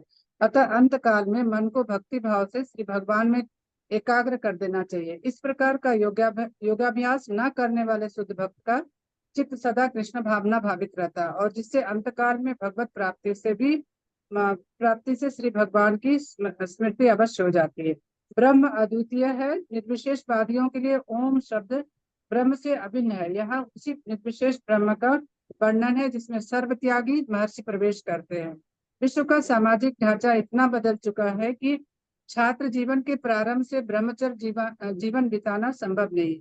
अतः श्री चैतन्य महाप्रभु ने उद्घोष किया है कि इस वर्तमान कलयुग के लिए शास्त्रों के अनुसार हरे कृष्ण कृष्ण कृष्ण हरे हरे, हरे राम राम राम हरे हरे की इस पावन कृष्ण नाम का संकीर्तन के अतिरिक्त भगवत प्राप्ति का कोई अन्य साधन नहीं है।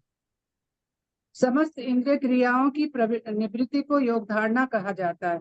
संपूर्ण इंद्रियां द्वारों को विषयों से हटाकर जो मन को हृदय में तथा प्राण वायु को मस्तक में स्थापित करता है, वह भगवान के ध्यान रूप योग में स्थित हो जाता है। चंचलम ही मन कृष्णम प्रमाथि बल बदृढ़ तस्याहम निग्रह मन्ये वायोरिव अतः जो पुरुष भक्ति भाव से अपने चित्त को नित्य निरंतर श्री कृष्ण में केंद्रित रख सकता है, उसके लिए शाश्वत समाधि में रहना अत्यंत सुगम है। ओम श्री कृष्ण का निर्विशेष ध्वनि है, लेकिन हरे कृष्ण में यह ओम सन्निहित है। हरे कृष्ण यदि कोई इस मंत्र का जप करते हुए शरीर त्यागता है तो वह कृष्ण लोक अथवा गोलोक वृंदावन में प्रवेश करता है। श्री रूप गोस्वामी का उपदेश है कि मनुष्य को सांसारिक कार्यों से अनासक्त रहकर कृष्ण भावना भावित में सब कुछ करना चाहिए, जिसे युक्त वैराग्य कहते हैं, और मनुष्य सिद्धि प्राप्त करता है। भगवान कहते हैं केवल अनन्य भक्ति द्वारा भगवान को समझा जा सकता है। रूप गोस्वामी ने भगवान चैतन्य की प्रशंसा परम दानवीर के रूप में किया है। यदि कोई कृष्ण भावना भावित मृत का प्रचार करने वाले व्यक्ति को अपना धन दान में देता है, यह दान संसार का सबसे बड़ा दान है। ब्रह्म संहिता का 5.1 में भी कथन है ईश्वर परम कृष्ण सच्चिदानंद विग्रह अनादिरादि गोविंद सर्व कारण कारण। भगवान तो कृष्ण है, सच्चिदानंद स्वरूप है, उनका कोई आदि नहीं है, वे समस्त कारणों के कारण है, वे समस्त अवतारों के उद्गम है। श्रीमद् भागवत में कहा गया है, कृष्ण ईश्वर के अवतार नहीं है, अपितु साक्षात भगवान है। एते चांस कला पुंस कृष्णस्तु भगवान स्वयं। जिन लोगों का मन परमेश्वर के अव्यक्त निराकार स्वरूप के प्रति आसक्त है, उनके लिए प्रगति कर पाना अत्यंत कष्टप्रद है और अंत में परम सत्य की प्राप्ति होगी, यह निश्चित नहीं है। यहाँ भगवान कहते हैं, जो संपूर्ण कर्मों को मुझ में अर्पित करके अनन्य अविचलित भाव से मेरी भक्ति करते हुए मेरी पूजा करते हैं और अपने चित्त को मुझ पर स्थिर करके निरंतर मेरा ध्यान करते हैं, उनका हे पार्थ, मैं जन्म मृत्यु के सागर से शीघ्र उद्धार करता हूँ। अपने मन को मुझ भगवान में, अपने चित्त को स्थिर कर अपनी सारी बुद्धि मुझ में लगाओ, निसंदेह तुम मुझ में सदैव निवास करोगे। भगवान कहते हैं, हे धनंजय, यदि तुम अपने मन को मुझ में अविचल रूप से एकाग्र नहीं कर सकते तो भक्ति योग का विधि का अभ्यास करो, इसमें तुझमें मेरी प्राप्ति की इच्छा जागृत हो जाएगी। यदि तुम विधि पूर्वक भक्ति योग का भी अभ्यास नहीं कर सकते तो मेरे लिए कर्म करने का प्रयत्न करो। यदि तुम यह अभ्यास भी नहीं कर सकते तो ज्ञान का अनुशीलन में लग जाओ। ज्ञान से श्रेष्ठ ध्यान और ध्यान से श्रेष्ठ कर्म फलों का परित्याग उत्तम है, क्योंकि त्याग से मनुष्य को तत्काल शांति मिलती है। ऊपर कहे गए भक्ति योग के अमृत पद को जो सेवन करता है, वह भक्त कृष्ण के अति प्रिय है। हरे कृष्ण कृष्ण कृष्ण हरे हरे, हरे राम राम राम हरे हरे का कीर्तन करने से ही भक्त सरलता तथा सुखपूर्वक परम धाम पहुंच सकता है। हरे कृष्ण। मेरा प्रेजेंटेशन यहीं पर समाप्त हुआ और मैं अब चाहूंगी कि ये समाता को बुलाना चाहती समाता। हरे कृष्णा सभी को, हरे कृष्ण। विष्णु उवाच द्वारा बताया गया शरीर क्षेत्र कहलाता है और इस शरीर को जानने वाला क्षेत्र के होता है। ये शरीर बद्ध जीव के कम क्षेत्र है और बद्ध जीव इस संसार में बधा हुआ है। आत्मा सभी इंद्रियों के स्रोत है, फिर भी वो इंद्रियों से रहित, प्रकृति के गुणों से परे है, फिर भी वह भौतिक प्रकृति के समस्त स्वामी है। ये समस्त प्रकाशमान वस्तुओं प्रकाश स्रोत जैसे सूर्य, चंद्र और नक्षत्र। भौतिक प्रकृति के 3 गुण होते हैं, सत्व, जब शाश्वत जीव प्रकृति के संसर्ग में आता है तो वो इन तीनों गुणों से बंध जाता है। शरीर में 9 द्वार हैं, जो है कि 2 आंखें, 2 कान, 2 नसें, मुंह, गुदा और जब प्रत्येक द्वार सत्व के लक्षण से दीपित हो जाए तो समझना चाहिए कि उसमें सद्गुण विकसित हो चुका है।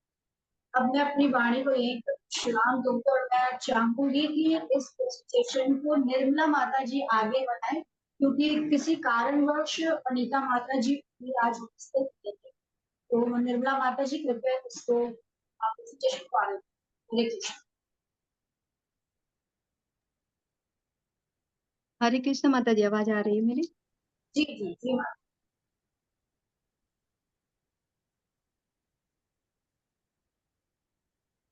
भौतिक संसार में मनुष्य की इच्छाएं कभी खत्म नहीं होती, तभी इसकी तुलना अशत वृक्ष या बरगद के पेड़ के साथ इसकी तुलना की गई है। अगर भौतिक इच्छाओं को भूलना है तो हमें कृष्ण भावनामृत होना होगा। भगवान बताते हैं कि मैं चंद्रमा बनकर समस्त वनस्पतियों को जीवन रस प्रदान करता हूँ। मैं समस्त जीवों के शरीर में पाचन अग्नि हूँ और प्राणवायु में रहकर 4 प्रकार के अन्न को पचाता हूँ। मैं प्रत्येक जीव के हृदय में हूँ और मुझसे ही स्मृति, ज्ञान और विस्मृति होती है। मैं ही वेदों के द्वारा जानने योग्य हूँ। मैं जो मनुष्य बिना संशय के मुझे जानना चाहते हैं, वह मेरी भक्ति में पूर्ण होते हैं। अब मैं अपने वाणी को यहीं पे विराम देती हूँ और मैं सुकन्या माता जी को आमंत्रित करती हूँ कि प्रेजेंटेशन को कंटिन्यू करें। हरे कृष्णा।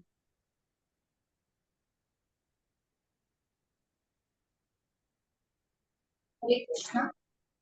शायद सुकन्या माता जी का स्थिर नहीं है, तो प्रभु जी मैं सबके से क्षमा चाहूंगी और इनकी प्रेजेंटेशन।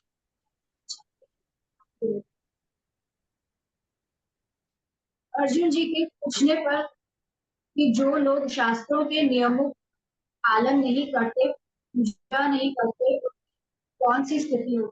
कृष्णा जी ने बताया कि गुणों के अनुसार जीव श्रद्धा भी 3 प्रकार की होती है। सतगुणी देवता जी पूछते हैं, रजगुणी यक्षों पूछते हैं और तमोगुणी भूत प्रेत की, यहाँ तक कि गुणों के अनुसार पर भोजन भी वैसे ही करती है। जैसे सतगुणी आयु बढ़ाने वाले भोजन जैसे कि रसाधार या वसायुक्त पदार्थों का या पौष्टिक पदार्थ का सेवन करते हैं। रजगुण जो है खाने से 3 घंटे पूर्व पकाया हुआ भोजन ग्रहण करते हैं। गुणों के आधार पर दान करते हैं। सतगुणी जो दान करते हैं वह बिना किसी इच्छा फल के होता है। इसका उदाहरण मैं देना चाहूंगी, जैसे कि हमारे जो नंद बाबा जी हैं, जो जब कृष्ण जी का हुआ था जन्म, तो उन्होंने खुद बिना किसी इच्छा फल के उन्होंने सब दान किया, यानी कि दान मीन्स चैरिटी।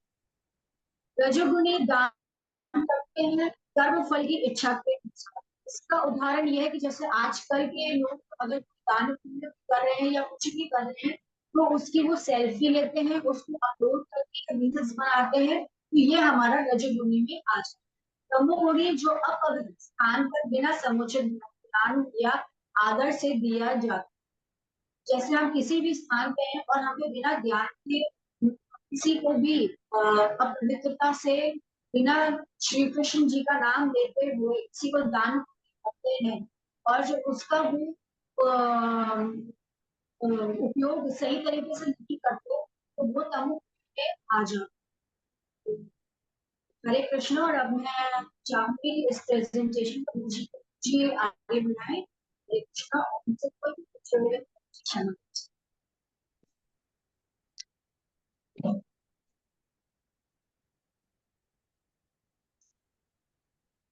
हरे कृष्णा। हरे कृष्णा। सभी गुरु कभी सभी प्रभु जी और माता जी को दंडवत प्रणाम। भौतिक इच्छा पर आधारित कर्मों के त्याग को विद्वान लोग संन्यास कहते हैं एवं समस्त कर्मों के फल त्याग को बुद्धिमान लोग त्याग कहते हैं। इन कर्मों से आध्यात्मिक ज्ञान में प्रगति हो, हृदय की शुद्धि हो, उनका त्याग नहीं करना चाहिए। अन्य विद्वान कहते हैं कि यज्ञ दान तथा तपस्या के कर्मों का परित्याग कभी नहीं करना चाहिए। ऐसे कर्म महात्माओं को भी शुद्ध बनाते हैं। मोह में वशीभूत होकर अपने नियत कर्मों को त्यागने वाला तामसी त्याग कहलाता है, और जो कष्ट तथा शारीरिक क्लेश के भय से अपने नियत कर्मों को त्याग देता है वह राजसी त्याग है, तथा अपने नियत कर्मों को कर्तव्य मानकर भौतिक संगति तथा फल की आसक्ति त्याग देता है वह सात्विक त्याग है। सतोगुण में स्थित त्यागी न शुभ कर्मों से घृणा करता है और न शुभ कर्मों में लिप्त होता है। ऐसा व्यक्ति कृष्ण के लिए कर्म करता है और फल कृष्ण को अर्पित कर देता है, वही वास्तविक त्यागी है। जो त्यागी नहीं है वो अपने इच्छित, अनिच्छित तथा मिश्रित कर्मों के फल अपनी मृत्यु के पश्चात भी भोगने पड़ते हैं। भगवान कहते हैं कि हे अर्जुन, समस्त कर्मों की सिद्धि के 5 कारण हैं। वे हैं जीवात्मा का शरीर स्थान, शरीर का ज्ञाता तथा कर्ता आत्मा, इंद्रियां कर्म करने के उपकरण, अनेक प्रकार की चेष्टाएं तथा परमात्मा। परम नियंत्रक परमात्मा है। सर्वस्चाहम हृदय सन्निविष्टो मत्ता स्मृति ज्ञानम अपोहनम चा। वे सभी के हृदय में विराजते हैं और उसके पूर्वकृत कर्मों का स्मरण कराकर किसी न किसी कार्य में प्रवृत्त करते हैं। शास्त्रों के अनुसार जो कार्य किए जाते हैं वो उचित कार्य कहलाते हैं और शास्त्रीय आदेशों के विपरीत जो कार्य किए जाते हैं वो अनुचित कार्य कहलाते हैं। जो व्यक्ति अपने कर्मों के उपकरणों को कर्ता रूप में अपने को तथा परम निर्देशक के रूप में परमात्मा को देखता है वह प्रत्येक कार्य करने में पूर्ण सक्षम है। ऐसा व्यक्ति मोहग्रस्त नहीं होता। ऐसा व्यक्ति पूर्ण कृष्ण भावनामृत में भगवान के निर्देशानुसार कार्य करता है। ऐसा व्यक्ति वध करते हुए भी वध नहीं करता अर्थात वह कर्म फल से मुक्त होता है। दैनिक कार्य के लिए ज्ञान, ज्ञेय तथा ज्ञाता, तीन प्रकार की प्रेरणाएं तथा कर्म के उपकरण, कर्म स्वयं तथा कर्ता, तीन प्रकार के कर्म संघटक हैं। सर्वधर्मानि परित्यज्य माम एकम शरणम ब्रज अहम त्वामि सर्व पापेभ्यो मोक्षयिष्यामि मा शुचा। हे अर्जुन, तुम समस्त धर्मों का परित्याग कर केवल मेरी शरण में आ जाओ, मैं तुम्हें समस्त पापों से उद्धार कर दूंगा, डरो मत। विनयचरित मनुष्य को पूरी श्रद्धा और प्रेम से समस्त जीवों का रक्षक मानकर कृष्ण की शरण में जाना चाहिए। उसे विश्वास होना चाहिए कि कृष्ण सभी परिस्थितियों में, सभी कठिनाइयों से उसकी रक्षा करेंगे। उसे वो अपने को असहाय न माने तथा जीवन में प्रगति के लिए कृष्ण को ही एकमात्र सहारा माने। जो कृष्ण के शरणागत है उसे फिर किसी और अनुष्ठान करने की आवश्यकता नहीं है। अनन्य भाव से अहेतु की तथा अप्रतिहता कृष्ण भक्ति गुहितम ज्ञान है। यही भगवत गीता का सार है। जो साक्षात भगवान कृष्ण के प्रति आकृष्ट है वही सर्वोच्च योगी है। यही मेरा मत है। हरे कृष्णा। मैं अपनी वाणी को यहीं पे विराम देता हूँ। मेरे से कोई त्रुटियां हुई तो उन्हें क्षमा करें। अब हम इस प्रेजेंटेशन को यहीं पर समाप्त करते हैं। उनमें से किसी से भी कोई भी प्रकार की त्रुटि हुई है तो कृपया माता जी सभी को सबके आगे हाथ जोड़ कर, और मैं प्रभुपाद जी का भी धन्यवाद करना चाहूंगी जिनके आशीर्वाद से हमें भक्ति प्राप्त हुई। और अब मैं इस वैष्णव प्रणाम चालू करूंगी और इस प्रेजेंटेशन सिंधु एवं हरे कृष्ण कृष्ण कृष्ण हरे हरे राम राम हरे कृष्ण। हरे कृष्णा। सभी को दंडवत प्रणाम। बहुत अच्छी प्रेजेंटेशन, लेकिन इसमें वीडियो बहुत कम ऑन हुए हैं, तो वीडियो कृपया करके ऑन रखा करें। और बहुत अच्छा सब्जेक्ट था, ये विषय बहुत अच्छा है, क्योंकि प्रोसेस जानना हमें बहुत जरूरी है। तो इसमें आप लोगों ने भक्ति परीक्षा में किया होगा, तो इसमें मेरा प्रश्न यही है कि आपने अच्छी तरह अगर इसको समझा होगा भगवान की बाणी को, तो इसमें पहला प्रश्न ये है कि आपने जो समझा है या पढ़ा है तो उससे बता सकते हैं कि भक्ति क्या है और भक्ति के साधन क्या है। हरे कृष्णा। भक्ति क्या है? भक्ति अगर बोले ना, भक्ति कर रहे हैं, माता जी भक्ति कर रहे हैं, प्रभु जी भक्ति कर रहे हैं, तो भक्ति है क्या? और अगर भक्ति ये है तो भक्ति के साधन क्या है? एक ही प्रश्न है, उसके दो हैं।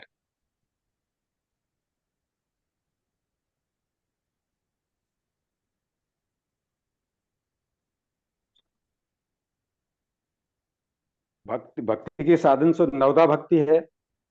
श्रवणम कीर्तनम विष्णु अर्चनम पाद सेवनम अर्चनम वंदनम सख्यम आत्मनिवेदनम। हाँ, बिल्कुल सही प्रभु जी। हरे कृष्णा। और उसका भक्ति क्या है? भगवान की अनन्य भाव से सेवा। ठीक है प्रभु जी। और एक तो हो गया पॉइंट। हरे कृष्णा कविता प्रभु जी। माता जी। हरे कृष्णा प्रभु जी। परमेश्वर के यस। साथ अपने संबंध बनाना, परमेश्वर के साथ कृष्ण या श्री भगवान का पूर्ण ज्ञान होना। यस माता जी। ईशा हरे माता जी। कृष्ण प्रभु। हरे कृष्ण जी। भक्ति मतलब कि सारी इच्छाओं को त्याग करके बिना किसी फल के हमें भक्ति में आसक्ति होनी चाहिए। हाँ, सभी ने सही बताया। भक्ति भक्ति क्या है, तो इसका आप देखेंगे तो भगवत गीता 12.2 में हाँ बताया गया कि भक्ति क्या है। प्रेम में सेवा करना, किसकी? भगवान के। और सेवा तो करना ही करना है, लेकिन भगवान से भी प्रेम करना है। भगवान से भी प्रेम करना हो, बहुत ज्यादा गहन प्रेम हो। और उसके द्वारा अगर हमें भगवान का अनुभव होता है, उपस्थिति का, कैसे करते हैं कि अरे ये तो केवल हम कर तो रहे हैं लेकिन हमें वो आनंद नहीं आ रहा, हमें अनुपस्थिति नहीं लग रही, हमें भय लग रहा है, हमें लग रहा है भगवान नहीं हमारे पास नहीं है, अर्च विग्रह में है या नहीं है, तो ऐसा डाउट रहता है। और साकार रूप में भगवान की पूजा करना, साकार मतलब भगवान का जो हमारा अर्च विग्रह है उसको, क्योंकि अर्च विग्रह और कुछ नहीं, क्या है, स्वयं भगवान है। और भक्ति के साधन प्रभु जी ने बता ही दिया। अब भक्ति योग की विशेषताएं क्या होती हैं, अगर हम विशेषताएं समझें तो विशेषताएं क्या, कि क्या क्या होता है, उससे क्या होता है। अगर योगाभ्यास जो आपने अभी प्रेजेंटेशन दिखाया, कि अगर हम प्रयत्न करें और हमें आ भी जाए तो उससे प्राप्त क्या होता है, क्या प्राप्त होता है, क्या हम खोते हैं, और भगवान हमें क्या देता है। कविता माता जी। जी, हरे कृष्णा प्रभु जी। जन्म जन्मांतर तक हम तपस्या करते हैं फिर भी भगवान के दर्शन नहीं हो पाते, लेकिन साकार रूप में अगर भगवान की भक्ति की जाए तो बहुत आनंद मिलता है। जैसे वो विग्रह की साफ सफाई करना, विग्रह को पूजना, चाहे वो क्ले हो और काट काट का हो, फ्रेम फ्रेम में हो, उनको पोंछना, भोग लगाना, और कीर्तन करना, नाचना गाना, इस टाइप से तो हम क्या क्या खोते हैं और क्या क्या पाते हैं, भगवान हमें क्या देता है, अगर इतना पूछा जाए तो हम क्या खो देते हैं और क्या पा लेते हैं। हरे कृष्णा प्रभु जी। पूर्ण पतन पतन भी होने का चांस रहता है, जैसे निर्विशेषवादियों के लिए। और इसमें अगर हम भक्ति करते हैं तो भगवत धाम हरे लोग कृष्णा प्रभु को जी। प्राप्त हो हाँ, सकती यस माता जी। है। हमारी भौतिक चीजों से आसक्ति खत्म होती है और कृष्ण भावनामृत हो जाते हैं हम लोग। क्या खोते हैं, तो माता जी ने बताया कि हम भौतिक आसक्ति है, भौतिक जो है वो हमारी खत्म हो जाती है, वो खो देते हैं। हरे कृष्ण प्रभु जी। हाँ, यस। हरे कृष्ण। जब हम भक्ति प्राप्त करते हैं तो हम आध्यात्म को प्राप्त हो जाते हैं। हम भगवान के भौतिक शाश्वत आनंद का लाभ उठाते हैं, और भौतिक जो बंधन है, हम आध्यात्मिक शरीर प्राप्त कर लेते हैं, भौतिक बंधन से, जन्म मृत्यु से के चक्र से मुक्त हो जाते हैं, और हम नित्य भगवान के सानिध्य का सानिध्य प्राप्त करते हैं। और खोते हम ये हैं कि जन्म मृत्यु का चक्कर खो देते हैं, भौतिक संगति खोल देते हैं, हम आध्यात्मिक शरीर प्राप्त करते हैं, भौतिक शरीर खो देते हैं। क्या खोते हैं, भगवान क्या देते हैं, और हमें क्या मिलता है। ये तीन तरह से हम इसको समझ सकते हैं, योगा प्रोसेस को। हमें आध्यात्मिक आनंद प्राप्त होता है। हाँ। हरे कृष्ण प्रभु जी, मैं उत्तर देना चाहूँ हाँ, हाँ, बोलिए माता जी। जी। प्रभु जी मैं कोशिश करूंगी। प्रभु जी, खोते हम क्या है कि जो हमारी जितनी भी भौतिक इच्छाएं हैं जिसमें हम बंधे हुए हैं, जैसे हम जैसे मैंने भी अभी पढ़ा था कि जैसे जैसे हम आते हैं दुनिया में तो हम 3 गुणों से बंध जाते हैं। तो वो जो बंध जो है वो हमारा एक तो हट जाता है, और जो पाते हैं पहली चीज तो आध्यात्मिक चीज तो पाते हैं, और साथ में भगवान श्री कृष्ण जी की कृपा, उनका आशीर्वाद, जिसके कारण हम और उनके नजदीक जा सकते हैं, और उनकी कृपा से हम और उनका स्मरण करके इस भौतिक जीवन में दोबारा ना आने की जो प्रक्रिया है उसको हम समाप्त, मुझे क्षमा कीजिएगा। नहीं, सही बताया माता जी आपने, इसमें और ऐड कर सकता है कोई। हरे कृष्ण प्रभु जी। हाँ माता जी। हमें जन्म मृत्यु के चक्कर से मुक्ति मिल जाती है। हाँ, बहुत सही। हम ये खो देते हैं जन्म मृत्यु से, तो हम क्या खोते हैं और क्या पाते हैं और क्या मिलता है, ये तीन है बस, योगा प्रोसेस के तीन ही कारक, तीन ही रिजल्ट है। कविता माता जी, आपका हैंड रेज है।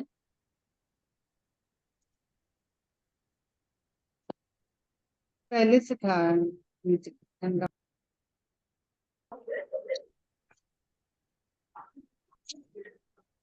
क्या मनुष्य क्या क्या खोता है? प्रभु जी क्या क्वेश्चन एक बार रिपीट करें, क्या खोते हैं क्या योग पाते हैं? योगा योगा प्रोसेस जो हमने अभी पढ़ा, इससे अगर हम करते हैं तो भक्ति होगी। योगा प्रोसेस भी क्या है? भक्ति के लिए योग मतलब जोड़ना, भगवान के लिए जोड़ना। तो हमसे मनुष्य जोड़। क्या क्या खोता है, भगवान हमें क्या देते हैं, और हमें क्या मिलता है।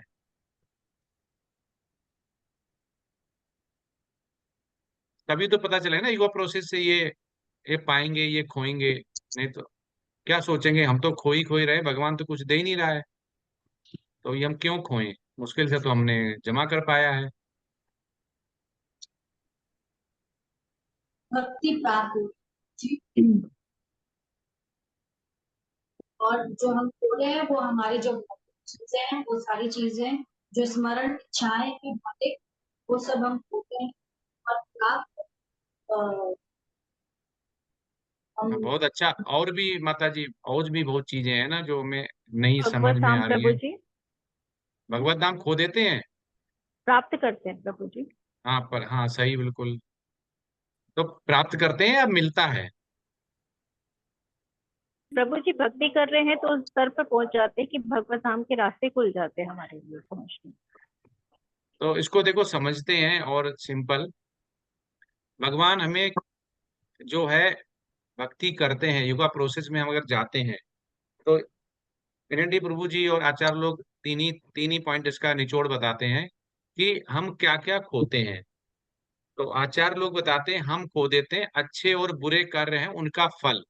क्योंकि भगवान क्या कहता है, सर्व धर्म प्रत्यज्य मामेकम शरणं व्रज अहम त्वं सर्व पापेभ्यो मोक्षा से म शुचा। पाप तो अलग चीज रहे, यहाँ तो अच्छे बुरे कर्म है उनका फल नहीं मिलता है, मतलब सब जीरो बर्न कर देते हैं। और दूसरा फायदा बताते हैं कि इससे जो जन्म मृत्यु चक्र है वो खत्म हो जाता है। और जो भौतिक कर्म है, जितने भी हम भौतिक कर्म कर रहे हैं, प्रॉस्पेरिटी के लिए, कर्म कांड के लिए, योगा प्रोसेस के लिए, हम ये योगा ना करके शरीर के लिए योगा कर रहे हैं। अभी इसी में से बहुत से माता प्रभु जी सुबह ऊंफा ऊंफा नाक से, इधर से, शरीर से करेंगे, ठीक है, वो 2-3 घंटे कर लेंगे। पर भगवत गीता तो आचार्य लोग क्या बोलते हैं कि सेवा में भाग लेना। प्रभुपाद इसे बहुत अच्छी तरह से बताते हैं। इसका मतलब क्या? सेवा में भाग लेना। समझ रहे हैं आप? मतलब सेवा में भाग लेना, तो उसको लोग बना लेते हैं सेवा से भाग जाना। सेवा में भाग लेना मतलब सेवा में भाग लेना, सेवा में भाग लेना मतलब सेवा से भाग लेना, ठीक है। तो प्रभुपाद इस पे बहुत अच्छा बताते हैं। ह्यूस्टन में बता तो बोला था कि हम बोलते हैं उनको कि सेवा में भाग लेना, अब वो समझते हैं कि सेवा में भाग लेना मतलब सेवा जहां हो रही वहां से भाग लेना। तो ये बहुत इसको समझने में हमें प्रोसेस में बहुत जरूरी होता है कि हम इसको बहुत डीपली समझें। तो भौतिक कर्मों के जितने फल हैं हम वो खो देते हैं, ठीक है। समस्त द्वंद्व जितने भी हैं, हमारे जितने ड्वेल्स हैं, उनको हम खो देते हैं। भौतिक के जितने कलेश हैं, जितने भी कलेश, अभी भी बहुत ज्यादा माता प्रभु जी को कलेश होंगे, तो वो भी हम खो देंगे, ठीक है। और समस्त दुख जो हैं वो भी हम खो देते हैं, सब भगवान ले लेता है। ये तो हो गया हमने खोया। अब ये होता है हमने पाया क्या है, भगवान ने दिया क्या। तो हमें भगवान क्या देता है, अगर आप देखोगे ना जो आचार्य हैं, अभी तो हम लोग तो कुछ भी नहीं है, हम तो अभी जस्ट स्टार्ट किए, पैर अभी चलना स्टार्ट हुए हैं बस, वो भी किसी का हाथ पकड़ के। हम तो बहुत ही निचले स्तर पे हैं अभी, हम कुछ भी नहीं बोल सकते हैं जो क्या क्या देते हैं। तो भगवान क्या देते हैं, जैसे अ, ज्यादातर आचार लोग आप देखोगे ना भय से मुक्त रहते हैं। जैसे गुरु महाराज हैं, क्या है उनको, वो काउंटर से चैंटिंग करते हैं अभी भी। और गीता भागवत जहाँ पे हॉस्पिटल में होंगे तो वहां भी सुना देते हैं, उन्हें कोई भय नहीं है। और हमने एक डिवोटी से सुना है, वो भी इस्कॉन के जहाँ मैं जाता हूँ उसके प्रेसिडेंट हैं। वो कह रहे हैं आज से 10-15 साल पहले भी वो चैंटिंग करते थे इनकी स्वास्थ्य के लिए। और आज आज 15 साल भी हम चैंटिंग कर रहे हैं स्वास्थ्य के लिए। ठीक है, तब भी वो प्रचार प्रसार करें। मतलब इसका कहने का मतलब है कि उनको भय नहीं है, और उसको, और भय से रक्षा, जो भय तो है ही नहीं, रक्षा कौन कर रहा? भगवान। क्योंकि 15 साल से उनकी हेल्थ ऐसी ही है, जिसमें स्वास्थ्य के लिए चैंटिंग करते थे 15 साल पहले भी, तो उनकी आज भी चैंटिंग करनी पड़ रही। कोई सोचता कि अभी चैंटिंग करो और स्वास्थ्य अच्छा हो जाए, तो ये भय से। और मुक्त की अवस्था आ जाती है, उसको कुछ नहीं चाहिए होता है। मुक्त मतलब मुक्त आत्मा तरह करने लगता है, वो कोई बंधता नहीं है कि मेरा प्रमोशन, प्रोग्रेशन, पैसा, और एक दुकान से 2 दुकान कर लें, और जेवर इस बार खरीद लेते हैं, महंगा हो रहा सोना। वो ऐसा बिल्कुल नहीं सोचता है, वो मुक्त आत्मा जैसा करने लगता है, और उसको आनंद आने लगता है, आनंद की अनुभूति होने लगती है। आनंद जब आता है, उसी में हम हमेशा रुचि लेके काम करते हैं। जैसे आप देखना, आपको जो सब्जी या खाना पसंद नहीं होगा, उसे आप आनंद से नहीं बनाएंगे कभी भी, ऐसे ही काम चलाऊ बना देंगे कि उसमें आनंद है। जो काम में आनंद नहीं होगा, जैसे किसी को सिलाई में आनंद नहीं, कढ़ाई में आनंद नहीं है, टहलना आनंद नहीं, एक्सरसाइज करना आनंद नहीं, वो करेगा ही नहीं। थोड़े बहुत हाथ पैर पिलाएगा, फिर तुरंत बैठ जाएगा। ठीक है, तो आनंद की अनुभूति इसमें होती है। क्या देते हैं इसमें आता? आनंद की अनुभूति देते हैं।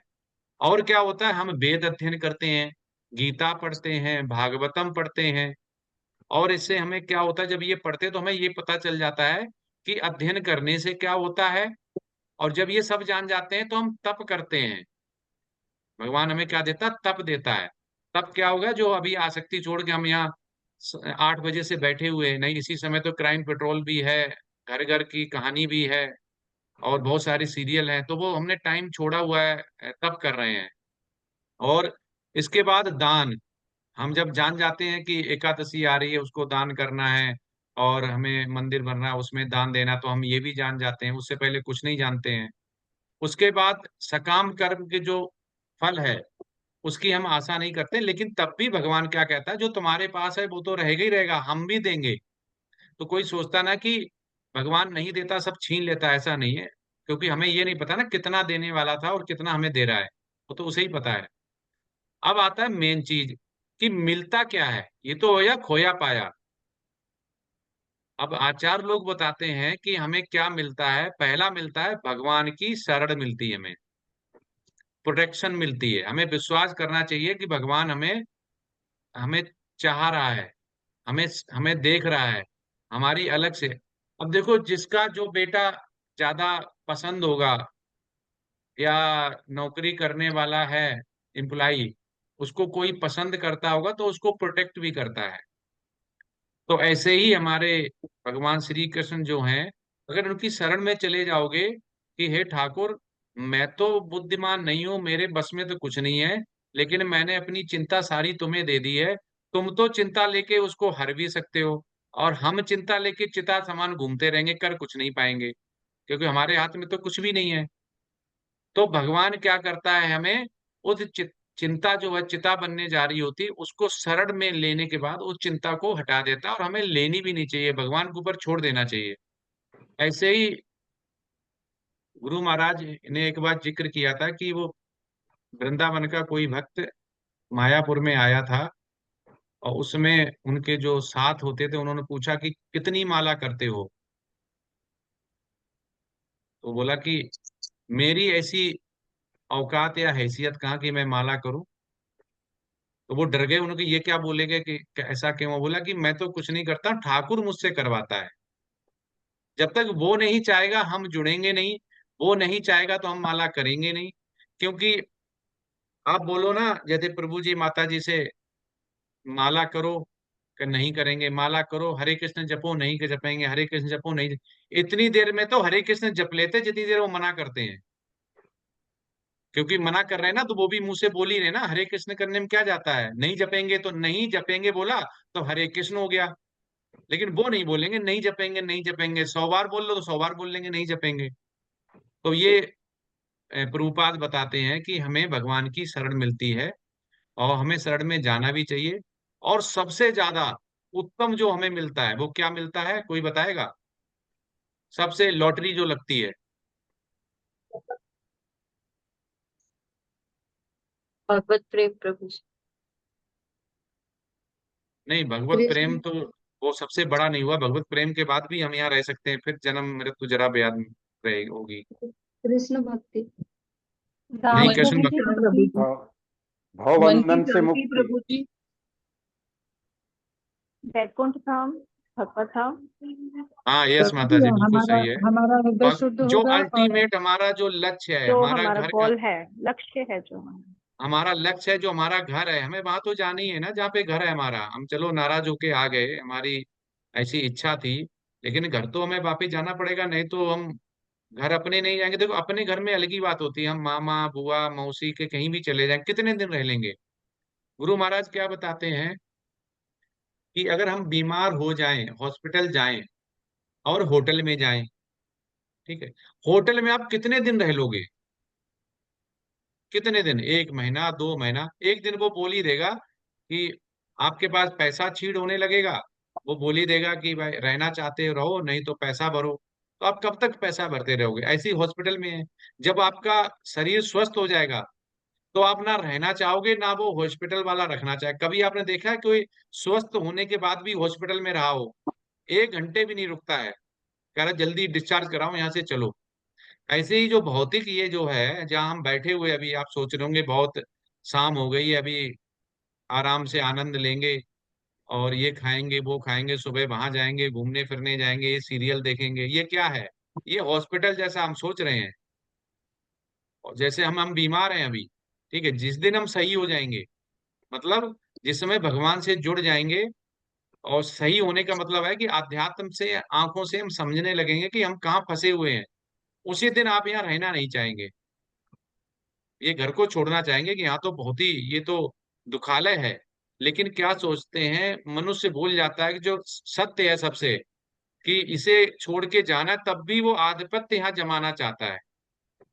सभी आधिपत्य जमाना, सोना इकट्ठा कर लो, पैसा इकट्ठा कर लो, इसकी बुराई उसकी बुराई, ये कपड़े वो कपड़े, सब करना चाहता है।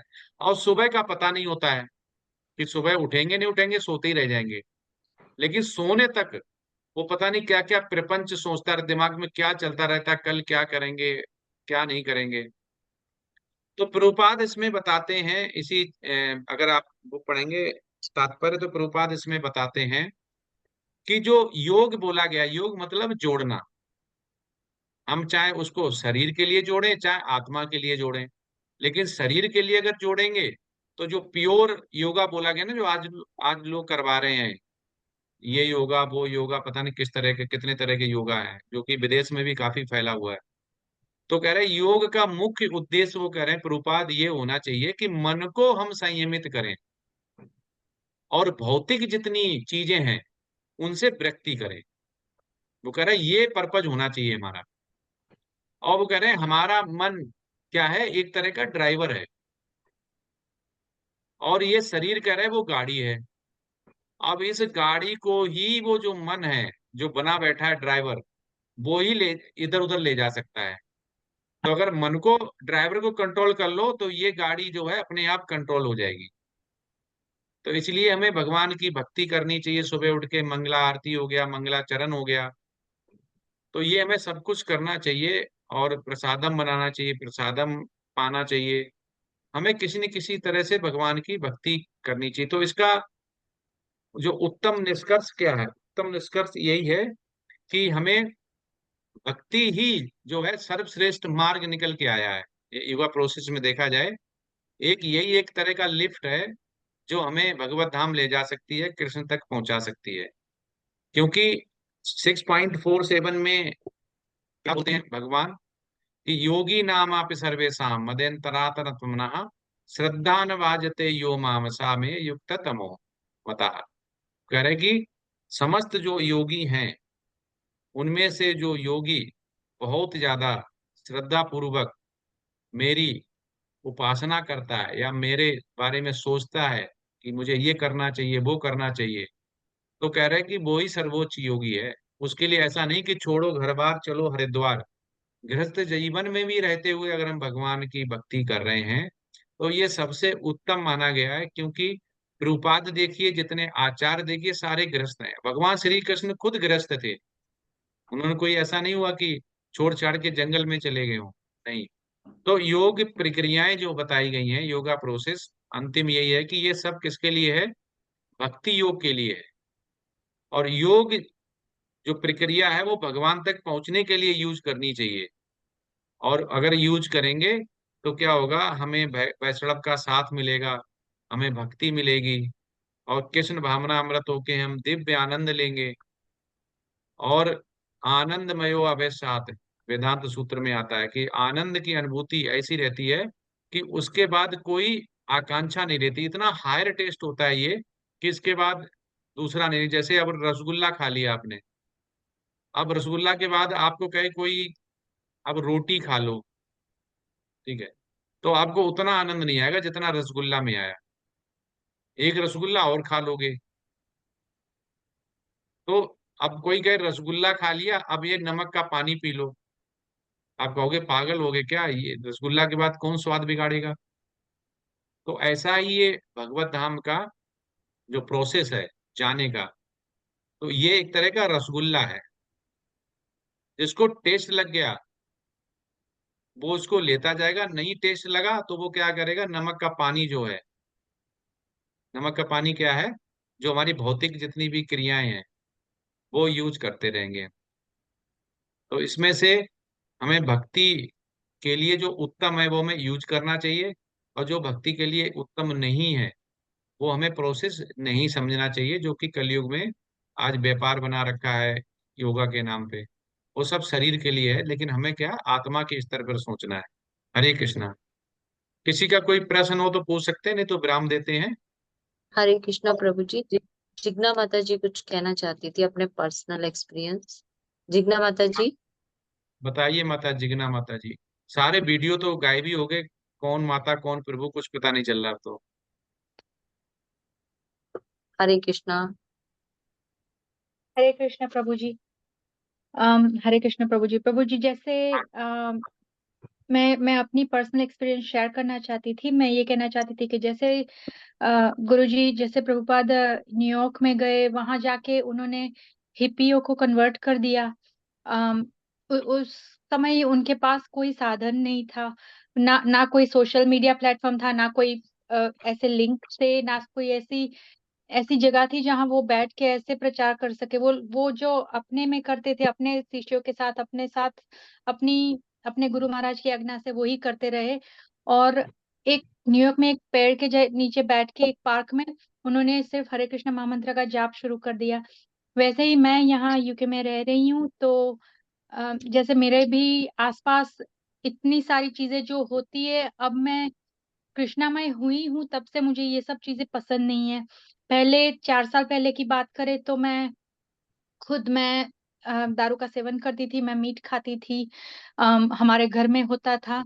अम, फिर पता नहीं क्या एक दिन मैं किसी एक ऐसे फेसबुक पे प्लेटफॉर्म से जुड़ी, इस्कॉन मंगलारू की पेज आई, मैंने देखी और वहां जुड़ी, और तब से लेके मैंने आज तक कभी, उसी दिन से लेके लाइक दिसंबर 2020 से लेके आज तक सब कुछ मेरा लाइक सात्विक, मैं सब सात्विक है मेरा। और अभी मेरे घर में मेरे हस्बैंड, मेरी डॉटर यहाँ रहते भी, वो लोग घर से बाहर जो करते हैं, घर में कुछ नहीं करते हैं।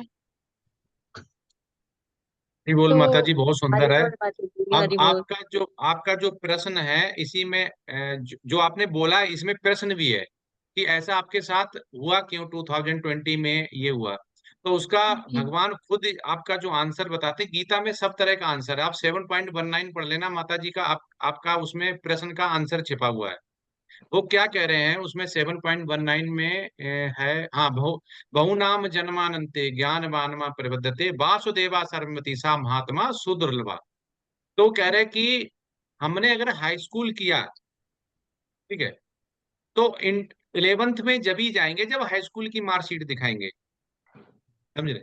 तो आपने पिछले जन्म में जहां पे छोड़ा था वहीं से आपका ऑटोमेटिक चालू हुआ, चाहे आप मदरा पिए, चाहे आप मीट खाएं, चाहे नहीं खाएं। भगवान तभी एक्सेप्ट करेगा जहां पे आपने छोड़ा है और जहां पे पकड़ना है।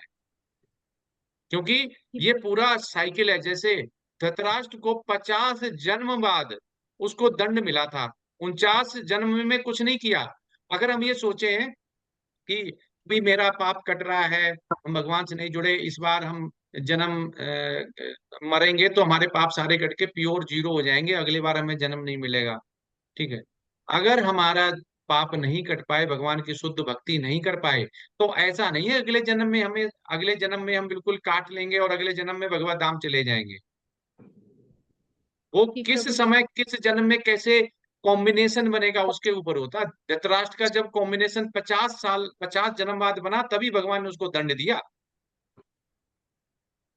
तो इसलिए माता जी, आपका जो जो है ये इसलिए हुआ है कि आपने किसी न किसी रूप में पिछले जन्म में या किसी भी जन्म में भगवान की पूजा प्रार्थना की थी, और जहां पे आपने छोड़ दी, जैसे इसमें भी कुछ माता प्रभु जी हैं छोड़ जाएंगे, क्योंकि लेवल 1 में आते हैं 1000, लेवल 2 में बचते हैं 50, लेवल 3 में 25, लेवल 4 में 10, और भक्ति वैभव और भक्ति वेदांत करते करते 2-4 रह जाते हैं। ठीक है, मेहनत भगवान के लिए नहीं करना चाहते हैं। तो माता जी आपका बहुत अच्छा है, और ऐसे ही करते रहिए, कि भगवान में जो क्योंकि आप जो कर रहे थे वो शास्त्रों के खिलाफ था, शास्त्रों से युक्त नहीं था। शास्त्र तब मैं इसको शास्त्र जी प्रभु जी, तब मैं शास्त्र बिल्कुल समझती ही नहीं थी। जैसे कि भागवत भक्ति में आई हूँ तो बिमला गौर माता जी की पहली बार लेक्चर सुनी थी। तब मैं वर्क फ्रॉम होम थी तो घर से सुन सकती थी, तो तब मैंने सुनी थी, तो मुझे कुछ समझ ही नहीं आता था। जितनी बार माता जी कुछ कोई अध्याय की बात हम करते थे, कुछ समझाते थे, लेकिन उसके बाद क्या हुआ, मैं बारी बारी लेवल 1 2 3 करने लगी, बारी बारी करने लगी। अभी मैं श्रीमद् भागवतम तक पहुंचती नहीं हूँ, क्योंकि मुझे लगता है कि अभी भी मुझे गीता का सार बहुत समझना का जरूरी है। इसीलिए लेवल 4 में भी मैं बहुत नाना कर रही थी, लेकिन हर्षा माता जी और सुमन माता जी ने बहुत कहा कि नहीं, आप आ जाओ यहाँ, आप ठीक से कर सकोगे। मेरा एक सवाल है प्रभु जी, कि यस माता जी। 4 साल से मैं अपने घर में भोग लगा रही हूँ, भक्ति कर रही हूँ ऐसे। तो जैसे मेरे हस्बैंड, मेरी डॉटर, वो लोग नास्तिक नहीं है, वो मानते हैं, वो मेरे साथ जैसे मैं भोग लगाती हूँ तो हेल्प करते हैं सब कुछ। लेकिन अभी वो लोग, जब मैं कहती हूँ कि एक माला कर लो बैठ के, एक बार बोल लो, तो वो लोग इसमें नहीं मान रहे हैं। वो लोग कहते हैं कि टाइम नहीं है। टाइम तो मेरे पास भी नहीं है। मेरे भी अभी, सच में कह रही हूँ, 16 नहीं हो रही है, मेरे 12-15 पे कभी, क्योंकि वर्किंग वुमन, सुबह 6 से शाम के 6 तक मैं काम करती हूँ, तो नहीं मिलता टाइम ऐसे। ब्रह्म मुहूर्त में भी करने का कोशिश करती हूँ, तो एक बैठक में सिर्फ 4 या 5 ही हो सकती है मेरे से। तो ऐसा क्यों है, क्यों मुझे स्टॉपेजेस आ रहे हैं? तो माता जी, आप सोचें कि हम भगवान से जुड़े हुए हैं, इसलिए वो जुड़ जाएं। ठीक है, वो बॉडी अलग है, वो शरीर अलग है, उनके कर्म अलग हैं, और उनकी नियति अलग है। भगवान सबको सेपरेट सेपरेट देखता है। आप दोनों बॉडी थे, आपकी शादी हुई, आप एक जगह आ गए, आपकी नियति अलग है, उनकी नियति अलग है। लेकिन हाँ, प्रभुपाद ने ये बोला हुआ है कि जिस घर में माता अगर भक्ति करती है, उसका कुछ अंश पति को मिलता है, पति करता है कुछ अंश उसको, माता को मिलता है। तो आपके यहाँ इतना, जैसे जितनी बड़ी बीमारी होती, दवा उतनी दिन खानी पड़ती है। आप सोचेंगे कि हमारे घर में मदिरा था, मीट था, सब कुछ था, और सोचें कि मैं एकदम बन गई हूँ तो मेरे प्रभु जी मेरी बेटी भी हो जाए, नहीं हो पाएगा माता जी। क्योंकि जैसे आप इतने उम्र बाद जुड़ी हैं, वैसे उनका भी टाइम आएगा। उसका उसका भी आचार्य लोग बोलते हैं, तोड़ बताते हैं, कि जो प्रसादम है, आप प्रसादम उनको डेली पवाइए। जी भगवान को भोग लगा के प्रसादम, उनमें चेंज जरूर आएगा। लेकिन वही मैंने बोला, जितनी बड़ी बीमारी है उतना ही देर दवा खानी पड़ेगी। बीमारी अगर छोटी होती तो दवा कम खानी पड़ती, क्योंकि कितना उन्होंने जो पुण्य कमाया, पाप कमाया, क्या क्या किया है, वो उसका लेखा जोखा आपके पास नहीं है। उनको जब जी जब जैसे जुड़ना होगा। लेकिन हाँ, उनके बहुत अच्छे कर्म होंगे कि उनके घर में आपने भगवान श्री कृष्ण का शरण ले ली है। जी तो घर प्रभु में जी। जब शरण आ जाती है, घर में जब ठाकुर जी आ जाते हैं, उस घर का वैसे भी शरण के प्रति भगवान उसको अच्छा करने लगते हैं। तो आप ये बिल्कुल बेचिंत रहिए कि वो नहीं जुड़ेंगे, लेकिन ये टाइम लेगा। एक ऐसे पे ही नंदी प्रभु जी ने स्टोरी बताई थी, कि एक प्रभु जी थे, उनके माता जी है, ये बात है, जब प्रभु जी शुरू शुरू में 92 में इन्फोसिस से जॉब करके जब इस्कॉन बेंगलोर जाते थे उस समय, तो वो प्रभु जी बिल्कुल ही नास्तिक जैसे थे। वो कह रहे तुम्हें जो करना, माता जी जुड़ गई और माता जी कहती थी कि मुझे तुम गाड़ी से ड्रॉप कर दो मंदिर के गेट तक। तो कहते ठीक है हम कर देंगे, ऐसे झल्ला के बोलते थे कि जैसे उन पे वो आ रहा बोझ आ रहा हो कि ठीक है हम निकलेंगे कर देंगे। तो वो वहां पे छोड़ देते थे और मुड़ के भी नहीं देखते, सर सीधे गाड़ी ले चले जाते थे, ये भी नहीं देखते कि वो गई अंदर बाहर खड़ी नहीं, मतलब कुछ भी नहीं है। ऐसे उन्होंने 6 साल किया। तो एक ओके। बार छठे साल माता जी ने, छठे साल उन्होंने सोचा कि देखें अंदर ये करने क्या जाती है, ऐसा क्या है, हम 6 साल हो गए दो छोड़ते छोड़ते, हम भी देखें। वो अंदर गए, ठीक है, और उनको उसका उनका दिन आ गया था, टाइम आ गया 6 साल बाद। मतलब उनकी माता जी भी हार गई थी कि ये कभी नहीं कर पाएंगे, मुझे लग रहा है कि 6 साल बहुत टाइम होता है। 6 साल बाद अंदर गए, उनको पता नहीं क्या अनुभूति हुई। उन्होंने अपनी माता जी से जो अर्धांगिनी थी उनसे माफी मांगी कि मैंने तुम्हारे साथ बहुत गलत किया, कि मैं ऐसे मानता रहा, यहाँ तो बहुत अच्छा हो रहा है, मैं सोच रहा हूँ कि ऐसे ही सब होगा, बिजनेस टाइप का होगा, ये होगा। और वो फिर धीमे धीमे आने लगे और फिर वो माता जी के साथ ही उन्होंने दीक्षा ली। मतलब उन्हें 6 साल लगे, उनको 1 साल में दीक्षा मिली फिर, क्योंकि 1 साल होता है ना वो नियम, जितने भी होते हैं, एक 16 माला जब करनी है और लहसुन प्याज और 4 जो प्रिंसिपल्स होते हैं, नियम होते हैं, तो करने के बाद दोनों ने ली। इतना फास्ट उनका 6 साल में वहां तक पहुंचे, वो 1 साल में लिफ्ट मिल गया। किसकी वजह से? माता जी की वजह से। तो ये होता है माता जी, आप दृढ़ विश्वास रखो, आप करते जाइए। ऐसा ना हो कि वो भी नहीं कर रहे तो बोले अरे हमने भगवान को, अब इसमें सकाम कर्म मत लाइए, अपना फायदा निष्काम कर्म रखिए कि भगवान को जोड़ा ही इसलिए है, भगवान की पूजा करते हैं, 1 लाख की नौकरी मिलनी चाहिए, सोना जेवर आना चाहिए, सुंदर बहू आनी चाहिए, सुंदर बेटा का जॉब लग जानी चाहिए, और वहां पे 11 रुपए का प्रसाद चढ़ाया, भगवान से 11 लाख का मांग लिया। भगवान से आप मांगिए मत कुछ भी, ना प्रभु जी के लिए ना बेटी के लिए। भगवान से कहिए मुझे आप भक्ति दीजिए, मुझे भगवत धाम दीजिए। तो वो जो आप मांगेंगे, तो जैसे मान लो अ, जब आचार्य लोग बताते हैं कि राम जी के पास जब भरत जी मिलने जा रहे थे, तो भरत जी जब वापिस गए, भरत जी गए या राम जी ऐसा है, तो वो कांटे उठाते हुए सारे चले गए। उन्होंने जितने उनको चुभे थे उन्होंने पूरा रास्ता साफ कर दिया। तो उन्होंने बोला कि ये तो इतने सालों से पड़े हुए हैं और आपने क्यों उठाए? तो बोला मैंने इसलिए उठाया कि मेरा भाई से अगर यहाँ से गुजरेगा उसको बड़ी पीड़ा होगी, कि मेरा भाई जंगल में कैसे रह रहा होगा, उसको भी कांटे लगते होंगे, इसलिए मैंने हटवा दिए। तो ये क्या होता है कि भगवान आपके जो कांटे हैं रास्ते में पहुंचने के लिए, वो अपने आप हटा देगा, लेकिन उसका एक समय होता है। आप अगर भगवान से ये मांगेंगे कि ऐसा हो जाए, उसको निष्काम कर्म से सोचिए। आप अपने बारे में सोचिए कि हम भगवान की भक्ति करेंगे, अटूट विश्वास रखेंगे, हम चेंज करेंगे, लेकिन भगवान चेंज करेगा, हम नहीं करेंगे। हमें जितने देवी देवता हैं उनसे भी भगवान की भक्ति मांगनी चाहिए, भगवान का शरण मांगना चाहिए। और प्रसादम आप बनाइए डेली और प्रसादम उनको पवाइए। बस कि प्रभु आचार्य लोग इतना ही बोलते हैं, प्रसादम ही एक ऐसा है। उनको इस्कॉन मंदिर अगर जाए तो आप किसी न किसी बहाने से उनको बोले कि मुझे ड्रॉप करके आओ, मुझे छोड़ के आओ, ठीक है, थोड़ा अंदर 5 मिनट लगेंगे, अभी चलो आप खड़े हो जाना, मैं 5 मिनट लूंगी केवल, ऐसे करके उनको भगवान के दर्शन कराइए, भगवान के पास लेके जाइए, मंदिर लेके जाइए, उनको प्रसादम पवाइए, उनको तेज तेज जपा करिए, उनकी कान में जाए, धीमे धीमे नहीं, हरे कृष्ण कृष्ण कृष्ण हरे हरे, इतना कर रहे हैं कि अपने को ही नहीं सुनाई दे रहा है।